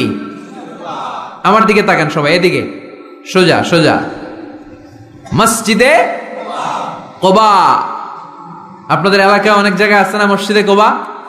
কুমিল্লাতে একটা আছে, আছে না? 2 জায়গায়। তাই মসজিদে কুবাতে বিশ্বনবী সাল্লাল্লাহু আলাইহি ওয়াসাল্লাম এক সাহাবাকে ইমাম বানায় দিয়ে আসলেন। উনি ইমামতি করে ওই মসজিদে, আর বিশ্বনবী ইমামতি করে মসজিদ নববীতে। মসজিদে কুবার যে ইমাম, তিনি প্রতি রাকাতে জাহারি কেরাতে মানে মাগরিব এশার ফজরের সালাতে প্রত্যেক রাকাতে সূরা ফাতিহার পরেই এই সূরা ইখলাস পড়ে। শুনতেছেন? প্রত্যেক রাকাতে সূরা ফাতিহার পরে কি পড়ে? ইখলাস। মাগরিবের প্রথম রাকাতেও ইখলাস, দ্বিতীয় রাকাতেও ইখলাস, এশার প্রথম রাকাতেও ইখলাস, দ্বিতীয় রাকাতেও ইখলাস। ইখলাস পরে এরপর অন্য একটা সূরা পড়ে, কিন্তু শুরু করে ইখলাস দিয়ে। ফজরের প্রথম রাকাতেও ইখলাস, দ্বিতীয় রাকাতেও। মুসল্লিরাকে পাইছি কি? পাইছি কি? খালি ইখলাস, খালি ইখলাস। যে ধরছে, আপনি পাইছেন কি বলেন? ইমাম সাহেব বলে, কিছুই পাই নাই, আমার মন চায় আমি পড়ি, তোর মন চাইলে তুই পড়, নাইলে যা। তোর কমিটির সভাপতি সেক্রেটারি এই মসজিদের ইমাম হিসাবে আমার নিয়োগ দেয় না, নিয়োগ দিছে বিশ্বনবী। আমার নিয়োগ যদি বাতিল করতে হয় লাগবে বিশ্বনবীরে তুই ভাগ। তোমার মনে চাইলে পড়ো, নাইলে অন্য মসজিদে পড়ো, যাও মিয়া। এটা তো সভাপতির সেক্রেটারির নিয়োগ দেয়া মসজিদ না, এটা নিয়োগ দিয়েছে বিশ্বনবী, ঠিক কিনা? নিয়োগ বাতিল করলেও কে করবে? বিশ্বনবী। সবাই বিশ্বনবীর কাছে যে বললো, ইয়া রাসূলুল্লাহ, এমন ইমাম আপনি দিয়ে আসছেন, উনি ইখলাস ছাড়া আর কিছু পড়ে না। বিশ্বনবী বললেন, চাই নাকি? এমন করে কেন? ডেকে আনো। ডেকে আনা হলো। বিশ্বনবী বললেন, ওরে সাহাবী, ঘটনা কি হাসা? কয় হাসা। প্রতি রাকাতে সূরা ইখলাস পড়ো, তোমার কি কোরআন থেকে অন্য কোন সূরা মুখস্থ নাই? সাহাবী বলে, নবী, সব মুখস্থ আছে, কিন্তু এই সূরাটা আমার পড়তে ভালো লাগে, কারণ ফিহি সিফাতুর রহমান, এই সূরার ভেতরে আমার আল্লাহর পরিচয় আছে গো নবী। আমার আল্লাহর পরিচয়টা খুব সুন্দর করে দেয়া, আমার রবের কথা এই সূরার পরতে পরতে পাওয়া যায়, এজন্য এই সূরাটা পড়তে আমি বড্ড ভালোবাসি। বিশ্বনবী বললেন, ইমামতি যাবে না, তোরটা পার্মানেন্ট হয়েছে। আল্লাহু আকবার। তোর ইমামতি পার্মানেন্ট করে দিলাম, যেমনে পড়াইতি এমনিই পড়াবি। প্রতি রাকাতে এই সূরাতুল ইখলাস তুমি পড়ো, সমস্যা নাই।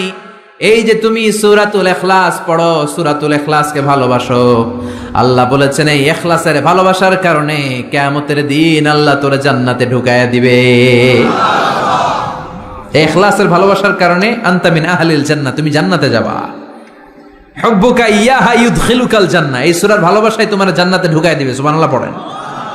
এজন্য সূরা বেশি বেশি পড়তে রাজি আছেন তো? বিশ্বনবী তাবুকের যুদ্ধে গেলেন। তাবুকের ময়দানে বিশাল যুদ্ধের ময়দান, বিশ্বনবী 30,000 সৈন্য নিয়ে গিয়েছেন, আর খ্রিস্টানদের সৈন্যদের সংখ্যা হচ্ছে প্রায় 40,000। কিন্তু বিশ্বনবী যুদ্ধে এসেছেন শুনে খ্রিস্টান বাদশা দৌড়, সৈন্যবাহিনী নিয়ে সব পালায় গেছে। যুদ্ধ ছাড়াই বিশ্বনবীর বিজয় দিছে কে? বিশ্বনবী তো মহা খুশি, আল্লাহর শুকরিয়া আদায় করলেন। যুদ্ধের ময়দানে বিশ্বনবী দাঁড়িয়ে আছেন, হঠাৎ দেখলেন সাইয়েদনা জিব্রাইল আকাশ থেকে জমিনে নেমে আসছে। জিব্রাইলকে আল্লাহ তাআলা 600 পাখা দিয়েছিলেন। সহি মুসলিমের বর্ণনা, রাআ রাসূলুল্লাহি জিবরিলা ওয়া লাহু 600 জানাহ। 600 পাখা। কয়শো? 600 পাখা মেলে সাইয়েদনা জিব্রাইল নেমে আসছেন। ওনার পাখার কারণে সূর্যের আলো পৃথিবীর মধ্যে পড়তে বাধা সৃষ্টি হচ্ছে। অন্ধকার দেখে বিশ্বনবী তাকিয়ে দেখে জিব্রাইল একা না, জিব্রাইলের সাথে হাজার হাজার ফেরেশতার বহর। বিশ্বনবী বললেন, কত ফেরেশতা এসেছে? কয় 1,40,000। সাইয়েদনা জিব্রাইল বললেন, ও নবী, আপনি যুদ্ধের ময়দানে আল্লাহর শুকরিয়া করেন, আর ওই মদিনাতে আপনার কলিজার টুকরা সাহাবী মুআবিয়া ইবনে মুআবিয়া আল মুজানি একটু আগে শেষ নিঃশ্বাস ত্যাগ করেছে গো নবী। বিশ্বনবী পড়লেন, ইন্না লিল্লাহি ওয়া ইন্না ইলাইহি রাজিউন। সাইয়েদনা জিব্রাইল বলেন, নবী, এইমাত্র মুআবিয়া ইবনে মুআবিয়া আল মুজানি দুনিয়া থেকে বিদায় নিয়েছে, আপনি কি তার রুহের মাগফিরাতের জন্য গায়েবানা জানাজা পড়বেন না? বিশ্বনবী বললেন, অবশ্যই পড়ব। সাহাবাদের মধ্যে ঘোষণা দিয়ে দিলেন, সবাই ওযু করে আসো, যুদ্ধের ময়দানে আল্লাহ আমাদেরকে বিজয় দিয়েছে, আর খবর পেলাম মদিনাতে আমার সাহাবা মুআবিয়া ইন্তেকাল করেছে। মুআবিয়ার রুহের মাগফিরাতের জন্য আমরা গায়েবানা জানাজা পড়ব। পড়েন সুবহানাল্লাহ। গায়েবানা জানাজা কি বুঝেন? লাশ থাকে না সামনে, লাশ নাই, 4 তাকবীরে এটা আপনি পড়তে পারেন, এটা আপনি পড়তে পারবেন। লাশ নাই কিন্তু তার জন্য দোয়ার জন্য পড়তে পারবেন। জানাজা মানেই দোয়া, দোয়া লিল মাইয়িত।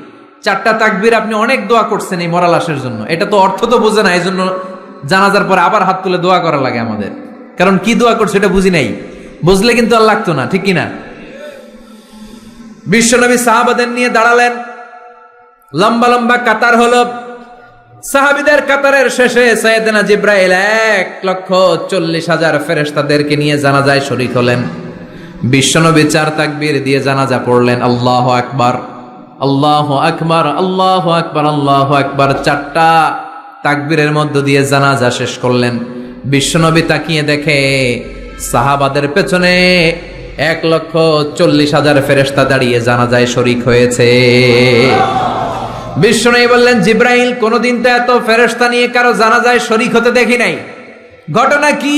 কি এমন আমল ছিল আমার মুআবিয়ার, যে আমলের কারণে মুআবিয়ার নামটা আল্লাহর আরশে চলে গিয়েছে? 1,40,000 ফেরেশতার বহর নিয়ে তুমি জানাজায় শরীক হয়েছ। কি এমন গোপন আমল ছিল আমার মুআবিয়ার, আমারে বলো। সাইয়েদনা জিব্রাইল বললেন, নবী, আপনার মুআবিয়া বিশেষ একটা আমল করত। বিশ্বনবী বললেন, কি সেটা? সাইয়েদনা জিব্রাইল বলে, আপনার এই সাহাবী কাইমান আও কাঈদান, জালিসান আও মাশিয়ান, উঠতে বসতে চলতে ফিরতে সব সময় আপনার এই সাহাবী পড়তে থাকতো, কুল হুয়াল্লাহু আহাদ, আল্লাহুস সামাদ, লাম ইয়ালিদ ওয়া লাম ইউলাদ ওয়া লাম ইয়াকুল লাহু কুফুয়ান আহাদ। পড়েন সুবহানাল্লাহ। উঠতে বসতে চলতে ফিরতে সব সময় এই সাহাবীর একটা অভ্যাস ছিল, উনি কুল হুয়াল্লাহু আহাদের উপর আমল করত। বেশি বেশি সূরাতুল ইখলাস পড়তো। পড়তে রাজি আছেন? আজ থেকে বেশি বেশি সূরাতুল ইখলাসের উপর আমল বাড়ানোর দরকার আছে না নাই? বিশ্বনবী প্রতিদিন সকালবেলা, সন্ধ্যাবেলা, ওয়া ইনদামা ইয়াযহাব ইলা ফিরাশি, আর রাতে যখন বেডে ঘুমাতে যেতেন, হাত দুইটা এরকম করতেন, করে তিনি সূরাতুল ইখলাস পড়তেন, সূরাতুল ফালাক পড়তেন, সূরাতুন নাস পড়তেন। এই 3টা সূরা পড়তেন। এই 3টা সূরাকে একসাথে বলে 3 কুল। কি বলে? কুল আস-সালাসা, কারণ এই 3টা সূরার শুরুতে কুল আছে না নাই? তিন কুল পড়ে বিশ্বনবী হাতের মধ্যে ফু দিতেন। ফু দিয়ে মাথা থেকে শুরু করে মুছতে মুছতে মুছতে মুছতে পা পর্যন্ত মুছতেন, হাত মুছতেন, সারা দেহের যতটুকু সম্ভব বিশ্বনবী সারা দেহের মধ্যে এই তিন কুল পড়া হাত দুইটা দিয়ে সারা দেহের মধ্যে বিশ্বনবী হাত বুলিয়ে দিতেন, মেসেজ করে দিতেন কোন সুবহানাল্লাহ। সকালে, সন্ধ্যায়, আর রাতের বেলা বিছানায় গেলে। এটা protection from all the bad আইস। যত হিংসুক চক্ষু আছে, যত ভূত পেতনি আর শয়তানের অনিষ্ট আছে, সব থেকে আপনাকে রক্ষা করবে কে? এজন্য প্রতিদিন এগুলো পড়বেন।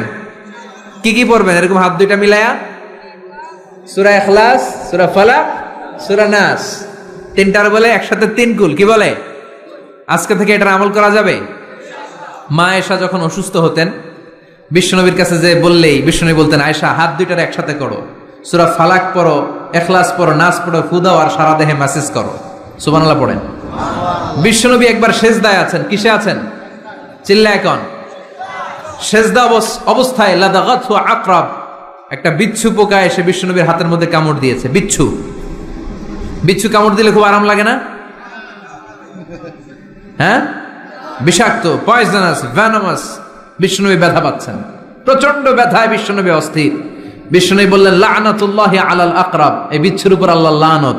এটা মুসল্লিও চিনে না, নবীও চিনে না, কোন জায়গায় কামড় দিতে হবে এটাও জানে না, কিন্তু কামড় দিয়েছে, ব্যথায় কাতরাচ্ছে। বিশ্বনবী বললেন, লবণের পানি গরম দাও, আঙ্গুলের উপরে ঢালো। লবণের পানি গরম দিয়ে আঙ্গুলের উপরে ঢালতে শুরু করে দিল। বিশ্বনবী পড়তে আরম্ভ করলো, কুল হুয়াল্লাহু আহাদ আল্লাহুস সামাদ লাম ইয়ালিদ ওয়া লাম ইউলাদ ওয়া লাম ইয়াকুল লাহু কুফুয়ান আহাদ। পড়েন সুবহানাল্লাহ। এজন্য ব্যথা পেলে, সাপে কামড়ালে, বিচ্ছু কামড়ালে, বল্লা কামড়ালে, মধুপোকা কামড়ালে কি করবেন? সূরা ইখলাস, সূরা ফালাক, সূরা নাস। আবার বলেন, সূরা ইখলাস, সূরা ফালাক, সূরা পড়ে ফু দিবেন। আর রাত্রেবেলা, সকালবেলা ঘুমোতে যাওয়ার আগে হাতের মধ্যে ফু দিয়ে সারা দেহে মেসেজ। মনে থাকবে না? মাহফিল শেষ, ওয়াজও শেষ, মনে থাকবে তো? আল্লাহ বললেন, কুল হুয়াল্লাহু আহাদ। নবী আপনি বলেন, আল্লাহ একজন, এক এবং অদ্বিতীয়। আমাদের আল্লাহ কয়জন? একজন হওয়াতে আমাদের জন্য লাভ না লস? কেমনে লাভ? তিনজন চারজন হইলে কইতাম আমগো আল্লাহ 60 জন। হ্যাঁ, তিনজন হইলে তিন রকম বলতো, একজনের খুশি করে পারি না। তিনজন হইলে ঝামেলা আছে না নাই? আল্লাহ যদি দুইজন হতো কি হতো? একজন বলতো, এতদিন তুমি তোমার মন মতো মহাবিশ্বের সব কিছু পরিচালনা করেছো, আজকে থেকে আমি আমার মন মতো করবো। ঝামেলা আছে না নাই? এতদিন দুনিয়ার মানুষগুলো পায়ে ভর দিয়ে হাঁটতো, হাত দিয়ে খেত, এখন থেকে যতগুলা মানুষ আসবে সব হাতে চলবে আর পা দিয়ে খাবে। আছে না নাই? এতদিন যাবত মেয়েরা গর্ভধারণ করতো তোমার নিয়মে, ছেলেরা কামাই করতো, এখন থেকে পুরুষরা গর্ভধারণ করবে, মেয়েরা কামাই করবে। আছে না নাই? এতদিন তুমি পূর্ব দিক থেকে সূর্য উঠিয়েছো, পশ্চিম দিকে অস্ত দিয়েছো, কালকে থেকে আমার নিয়মে পশ্চিম দিক থেকে সূর্য উঠাবো আমি, পূর্ব দিকে অস্ত যাবে। কিলাকিলি আছে না নাই? দুইজনের মধ্যে যদি সংলাপ সমঝোতা না হইতো, মারামারি আছে না? এজন্য আল্লাহ বলেন, লাউ কানা ফীহিমা আলিহাতুন ইল্লাল্লাহু লাফাসাদাতা। মহাবিশ্বে আল্লাহ একজন না হয়ে যদি একাধিক হতো, মহাবিশ্বটা মুহূর্তের মধ্যে ধ্বংস হয়ে যেত। ঠিক কি না? এজন্য আল্লাহ একজন হওয়াতে আমাদের লাভ হয়েছে। তিনজন হইলে তিন রকম কথা কইতো। ঠিক কি না? একজন বলতো, আমারে বেশি ডাকস না কেন, ওরে ডাকস কেন? একজন বলতো, ওরে ডাকস, আমারে ডাকস না কেন? ওর জিকির করলি, আমার নামের জিকির করলি না কেন? ওরে খুশি করতে চাস, আমারে করস না কেন? ভেজাল হইতো না? এখন একজন, মারলেও আসি, কাটলেও আসি, বাঁচলেও আসি, একজন। সুবহানাল্লাহ পড়েন। এটা সহজ হয়ে গেছে। এজন্য আল্লাহ বললেন, কুল হুয়াল্লাহু। সবাই বলেন, কুল হুয়াল্লাহু আহাদ, মানে এক বা একক। আল্লাহর কোনো শরীক নাই, তার কোনো সাথী নাই, তার কোনো বন্ধু নাই, তার কোনো বাবা নাই, তার কোনো পিতা নাই। তিনি হলেন আহাদ। আহাদ হচ্ছে আল্লাহর চমৎকার একটা নাম। সাইয়েদনা বেলাল রাদিয়াল্লাহু তাআলা আনহুকে ঈমান আনার জন্য অত্যাচার শুরু করা হলো। এমন কোনো মাইর নাই তারা দেয়া হয় নাই, পিটিয়ে পিটিয়ে রক্তাক্ত করে জমিনে ফেলে রাখা হতো, পিটিয়ে গোশত হাড্ডি থেতলে ফেলা হতো। প্রচন্ড মরুভূমির গরম বালুর মধ্যে ওনাকে শুইয়ে রেখে পেটের উপরে পাথর চাপা দেয়া হতো, বলতো এবার জিকির কর লা ইলাহা ইল্লাল্লাহ। বেলাল আর জিকির করতে পারে না, লা ইলাহা ইল্লাল্লাহ শ্বাস বের হয় না, শ্বাস যেটা ঢুকায় বের করতে পারে না, শ্বাস নিতে পারে না, লা ইলাহার আওয়াজ আর মুখ দিয়ে বের হয় না। এবার বেলাল ছোট্ট করে আল্লাহর ডাকে পড়ে আহাদ। কি পড়ে? আরো জোরে পড়েন। এজন্য আল্লাহ বললেন কুল হুয়াল্লাহু আহাদ, তিনি এমন আল্লাহ, তিনি হলেন আহাদ। আহাদ ছিল বেলালের জিকির, ঠিক কিনা? এখন আজান আছে কিন্তু বেলালের রুহ নাই, মানুষ আছে কিন্তু সেই ঈমান নাই, চিল্লা এখন ঠিক কিনা? আজ সেই কোরআন আছে, হাদিস আছে, সেই ঈমান আরে মানুষ নে, সেই আলী হায়দারে ওসমান নেই। আজানের ধ্বনি আছে আগেরই মতোই, আজানের ধ্বনি আছে আগেরই মতোই, বেলালের সেই রূহ নেই, বেলালের সেই রূহ নেই। আজ সেই কোরআন আছে, হাদিস আছে, সেই ঈমান আর মানুষ নেই, সেই আলী হায়দারে ওসমান নেই। ফলসফা আছে আগেরই মতোই, ফলসফা আছে আগেরই মতোই, গাজালির সেই তালকিন নেই, গাজালির সেই তালকিন নেই। আজ সেই কোরআন আছে, হাদিস আছে, সেই ঈমান আর মানুষ নেই, সেই আলী হায়দারে ওসমান নেই। চিল্লায় বলেন ঠিক কিনা? আজান আছে, বেলালের রূপটা নাই। দর্শন শাস্ত্র আছে, লজিক আছে, মান্তিক আছে, ফালসাফা আছে, কিন্তু গাজালির সেই তালকিন নাই। চিল্লায় এখন ঠিক কিনা? এজন্য আল্লাহ বললেন আমার নাম হলো আহাদ, কুল হুয়াল্লাহু আহাদ। এরপর আল্লাহ বললেন আল্লাহুস সামাদ, আমার নাম হলো সামাদ। ওনার নাম কি? সামাদ মানে অমুখাপেক্ষী, কাদিউল হাজাত, যিনি সবার চাহিদা পূরণ করে। তিনি কে? যিনি সবাইরে দেয়, কারো কাছ থেকে কিছু চায় না। তিনি কে? সবাই যার কাছে ঠেকা, যিনি কারো কাছে ঠেকা না। চিল্লায় বলেন তিনি কে? মা ইউসমাদু ইলাইহিল খালকু কুল্লু, যার দিকে গোটা পৃথিবী হাত পেতে ফরিয়াদ করে, যার দিকে পৃথিবীর সব সত্তা তাকিয়ে থাকে। তিনি রহমতের বারিধারা নাজিল করলে, তিনি রিজিক দিলে আমাদের বেঁচে থাকা সম্ভব। তিনি ছাড়া কেউ আমাদের রিজিকের যোগান দিতে পারে। তার নাম সামাদ। চিল্লায় বলেন তার নাম কি?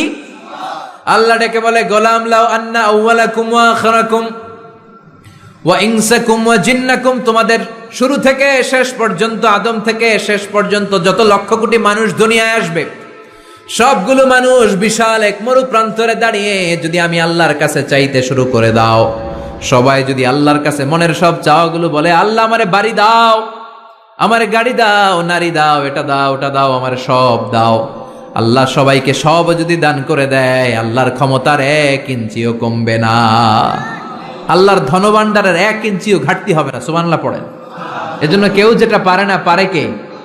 আমাদের যার যা দরকার আল্লাহ যদি সবাইরে সব দিয়ে দেয়, ওনার ভান্ডারের কিছু কমতি হবে?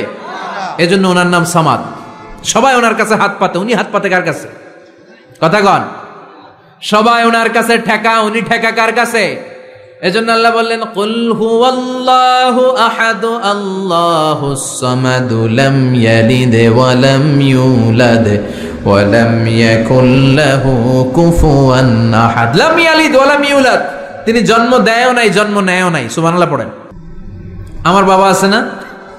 আপনার বাবা আছে না? আল্লাহর বাবা আছে? সুবহানাল্লাহ পড়েন। আমাদের ছেলে মেয়ে হয় না? আমাদের কারো ছেলে হয়, কারো মেয়ে হয়। আল্লাহর ছেলে মেয়ে আছে? কথা কন।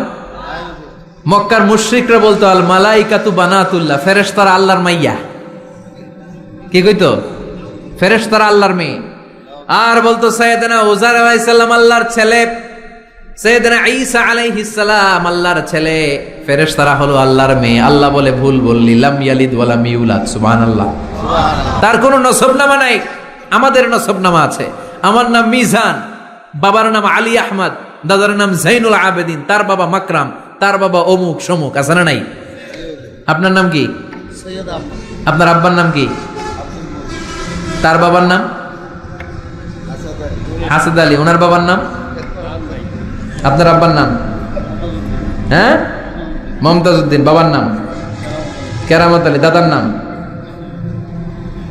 খায়া হলাইছে, মনে থাকে না আমাদের। বিশ্বনবীর বাবার নাম আব্দুল্লাহ, তার বাবার নাম আব্দুল মুত্তালিব, ওনার বাবার নাম হাশিম, ওনার বাবার নাম কিলাব, মুররা, গালেব, ফেহের, এভাবে যেতে যেতে আদনান, যেতে যেতে ইসমাইল, যেতে যেতে ইব্রাহিম আলাইহিস সালাম, যেতে যেতে শীস, যেতে যেতে আদম আলাইহিস সালাম। এটা বিশ্বনবীর নসবনামা, ঠিক কিনা? আমাদের নসবনামা থাকে, আমাদের বংশ পরিক্রমা থাকে। আমার নাম অমুক, বাপের নাম অমুক, দাদার নাম অমুক। তো আল্লাহর নাম আল্লাহ, আল্লাহর বাপের নাম কি? আল্লাহর দাদার নাম আছে? আছে। এজন্য আল্লাহ বললেন লাম ইয়ালিদ ওয়া লাম ইউলাদ ওয়া লাম ইয়াকুল লাহু কুফুয়ান আহাদ। আল্লাহু আকবার। ওয়া লাম ইয়াকুল লাহু কুফুয়ান আহাদ, মহাবিশ্বে তার মতো কেউ নাই, তিনি তার মতো। লাইসা কামিসলিহি শাই, কেউ তার মতো নয়, তিনি তার মতো। সুবহানাল্লাহ। তার মতো ক্ষমতায়, তার মতো শক্তিতে, কুদরতে মহাবিশ্বে দ্বিতীয় কোন সত্তা আছে? সৌন্দর্যে আল্লাহর চেয়ে সুন্দর কেউ আছে? কথা কন। দুনিয়া সুন্দর, মানুষ সুন্দর, আসমান সুন্দর, জমিন সুন্দর, সুন্দরে সুন্দরে পাল্লা, জানি না কত সুন্দর তুমি আল্লাহ, জানি না কত সুন্দর তুমি আল্লাহ। পড়েন, দুনিয়া সুন্দর, মানুষ সুন্দর, আসমান সুন্দর, জমিন সুন্দর, সুন্দরে সুন্দরে পাল্লা, জানি না কত সুন্দর তুমি আল্লাহ, জানি না কত সুন্দর তুমি আল্লাহ। সুবহানাল্লাহ পড়েন। ইন্নাল্লাহা জামিল ইউহিব্বুল জামাল, আল্লাহ নিজে সুন্দর, আল্লাহ সৌন্দর্যকে পছন্দ করেন। মহাবিশ্বে তার সমকক্ষ কেউ নাই, তার মতো সুন্দর কেউ নাই, ঠিক কিনা? জান্নাতে যারা ঢুকবে in the day of judgement, কিয়ামতের দিন জান্নাতীরা আল্লাহকে দেখতে পাবে। ইন্নাকুম সাতারাউনা রাব্বাকুম আয়ানান কামা তারাউনা হাযাল কমার। বিষ্ণু বলেন, এই যে জলজলে চন্দ্রটা তোমরা যেমনি দেখতে পাও, কিয়ামতের কঠিন ময়দানে বিচার শেষে যারা জান্নাতে যাওয়ার সুযোগ পাবা, তারা চাঁদটা যেমনি দেখো দু চোখ দিয়ে আল্লাহর সেদিন তেমনি দেখতে পাবা। জান্নাতীদেরকে নাজ নেয়ামত সব দেওয়ার পরে আল্লাহ বলবেন, ও জান্নাতীরা, কোরআনে হাদিসে নবীর কাছে আলেমদের মুখে যত নাজ নেয়ামতের কথা শুনেছো সব পাইছো না? সবাই বলবে, আল্লাহ পেয়েছি, অনেক মौज मस्ती করেছি, জান্নাতকে মজা লেলো, জান্নাত তোমারই হ্যায়, সব পাইছি আল্লাহ সব। এক জান্নাতে হাত তুলে বলবে, আল্লাহ একটা পাই নাই। কি পাস নাই? কই আপনারাই তো পাই নাই। সুবহানাল্লাহ কইবেন না? আল্লাহ আপনারে পাই নাই। তখন আল্লাহ তাআলা নিজের গোপন সৌন্দর্যকে সেদিন জান্নাতীদের কাছে প্রকাশ করে দিবে। বিশাল এক কনফারেন্স রুমে জান্নাতের ভেতরে লক্ষ লক্ষ নবীদেরকে নিয়ে বসবেন, সবার সামনে থাকবে বিশ্বনবীর সিংহাসন। সুবহানাল্লাহ পড়ে। তারপরে অন্যান্য নবীরা, আল্লাহর ওলিরা, শাহিদরা, সালেহিনরা, মুমিন বান্দারা, আপনারা সবাই থাকবেন ওই দিন ইনশাআল্লাহ। কোন আল্লাহ তার নিজের সৌন্দর্য প্রকাশ করবেন জান্নাতীদের সামনে। লক্ষ লক্ষ কোটি কোটি জান্নাতীরা বসে থাকবে, আল্লাহ দেখাবেন ওনার সৌন্দর্য। 70,000 নূরের পর্দার কথা আমরা বলি, বর্ণনাটা দাঈফ, আসলে যে কত পর্দা আল্লাহই ভালো জানে। আমরা বলে থাকি 70,000। এই পর্দার অন্তরাল থেকে আল্লাহ তাআলা নূরের ঝলকানি একটু জান্নাতীদের দেখিয়ে দিবেন। উজুহু ইয়াউমা ইযিন নাযিরা ইলা রাব্বিহা নাযিরা, জান্নাতীরা পাগল হয়ে থাকবে আল্লাহর দেখার জন্য। আল্লাহ 1 সেকেন্ডের ক্ষুদ্র ভাগ, 1 মাইক্রোসেকেন্ড, 1 মাইক্রোসেকেন্ডের 1000 ভাগ করলে 1 ন্যানো সেকেন্ড, 1 ন্যানো সেকেন্ডের জন্য আল্লাহ নূরের ঝলকটা জান্নাতীদের দেখিয়ে দিবেন। সুবহানাল্লাহ। 1 সেকেন্ডেরও কম সময় দেখাবেন, দেখিয়েই নাই, কিন্তু 1 সেকেন্ডের জন্য কি যে এক ঝলক দেখলো, জান্নাতীরা এরকম তাকায় থাকবে। এক তাকানোতে লক্ষ বছর, কোটি বছর চলে যাবে, সামনে কিন্তু আল্লাহর নূর নাই। ওই যে 1 সেকেন্ড দেখাইছিল, পাগলের মতো তাকিয়েই থাকবে, লক্ষ কোটি বছর গুজরিয়ে যাবে। সুবহানাল্লাহ পড়েন। এজন্য সে আল্লাহ বললেন, কুল হুয়াল্লাহু আহাদু আল্লাহুস সামাদু লাম ইয়ালিদ ওয়া লাম ইউলাদ ওয়া লাম ইয়াকুল লাহু কুফুয়ান আহাদ। কুল হুয়াল্লাহু আহাদ। ও নবী, আপনি বলেন আমি এক, আমি অদ্বিতীয়, আমার শরীক নাই। আল্লাহ নামটা এত মজার নাম, দেখেন হাজার হাজার বছর ধরে এই মহাবিশ্বে যত আল্লাহর প্রিয় বান্দারা একটা নামের জিকির করে, নামটা কি? কি নাম? আল্লাহরে প্রাণ থেকে হৃদয় থেকে একটা ডাক দেন, চিল্লায় পড়েন আল্লাহ। হৃদয় থেকে আল্লাহরে ডাকেন, পড়েন ইয়া আল্লাহ। হাজার বছর ডাকলেও পুরান লাগবে না, পুরাতন মনে হয় না, প্রতিদিনই নিত্য নৈমিত্তিক নামটারে নতুন মনে হয়, ঠিক কিনা? এজন্য আল্লাহ বললেন হুয়াল আউয়াল ওয়াল আখির ওয়াল যাহির ওয়াল বাতিন ওয়া হুয়া বিকুল্লি শাইইন আলিম। প্রথমেও আমি, শেষেও আমি, গোপনেও আমি, প্রকাশ্যেও আমি, ঠিক কিনা? প্রথমে আল্লাহ আল্লাহ, শেষেও আল্লাহ আল্লাহ, আকাশে আল্লাহ আল্লাহ, জমিনে আল্লাহ আল্লাহ। পড়েন প্রথমে আল্লাহ আল্লাহ, শেষেও আল্লাহ আল্লাহ, আকাশে আল্লাহ আল্লাহ, জমিনে আল্লাহ আল্লাহ। নিখিল জাহান গায়ে গুণগান তারে নামে গায়, আমরাও গাহি তাআলা হামদে বারি তাআলা, হামদে বারি তাআলা, হামদে বারি তাআলা। সুবহানাল্লাহ পড়েন। তিনি প্রথম, তিনি শেষ, তিনি প্রকাশ্য, তিনি গোপন। এজন্য চাইতে হবে কার কাছে? ওনার নামটা কত সুন্দর দেখেন, আলিফ লাম লাম হা, আল্লাহ। এটার কোনো স্ত্রী বচন হয় না, এটার দ্বিবচন হয় না, এটার বহু বচন হয় না।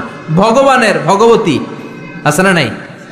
ঈশ্বরের ঈশ্বরী, গডের গডেস। কিন্তু আল্লাহর নামের কোনো পরিবর্তন হয়? কি মজার নাম! বিপদে পড়লেই আমরা জপি। বিপদ যত বেশি হয় আল্লাহর নামের জিকির তত বেশি। আবার বিপদ যখন চলে যায় আল্লাহর নামের জিকিরও বন্ধ হয়ে যায়। এরকম ডাকাত আছে না নাই? ফাইদা রাকিবু ফিল ফুলকি দাআবুল্লাহ মুখলিসিনা লাহুদ্দিন ফালাম্মা নাজ্জাহুম ইলাল বাররি ইযা হুম ইউশরিকুন। আল্লাহ বলেন আমার কিছু বান্দা আছে যেগুলো বিপদে পড়লে আমার নামের জিকির করে, বিপদ চলে যায় আমি আল্লাহরে গালি মারে। এরকম ডাকাত আছে না নাই? ভূমিকম্প, আল্লাহ বাঁচাও, ভূমিকম্প নাই, দুম্বা চলে দম, আছে না নাই? তুফানের মধ্যে পড়লে বলে আল্লাহ আমারে বাঁচাও। বজ্রপাতের মাঝখানে পড়লে আল্লাহরে ডাকে, আল্লাহ তুমি আমারে বাঁচাও। বজ্রপাত নাই, আল্লাহও নাই। এরকম ডাকাইতে আছে না নাই? এটা হচ্ছে মুনাফিকদের কারবার। মুমিনরা সবসময় জিকির করে একজনের, তিনি কে? এজন্য সূরাতুল ইখলাসের প্রথম আয়াত থেকে শিক্ষা হচ্ছে কুল হুয়াল্লাহু আহাদ।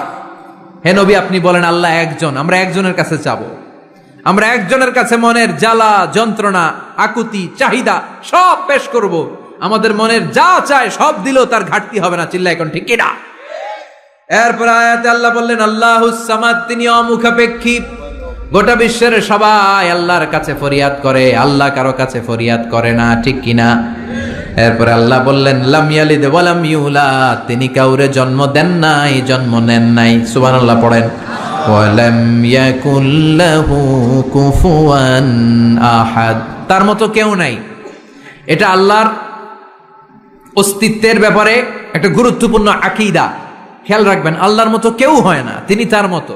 তিনি, অনেকে প্রশ্ন করে, কারণ হাদিসে পাওয়া যায় আল্লাহর হাত আছে, ইয়াদুল্লাহি ফাওকা আইদিহিম, ইয়াদুল্লাহি ফাওকাল জামাআ। একসাথে যারা থাকে তাদের উপর আল্লাহর হাত থাকে। তার মানে আমার মতো হাত না, আল্লাহর রহমত থাকে, ঠিক কিনা?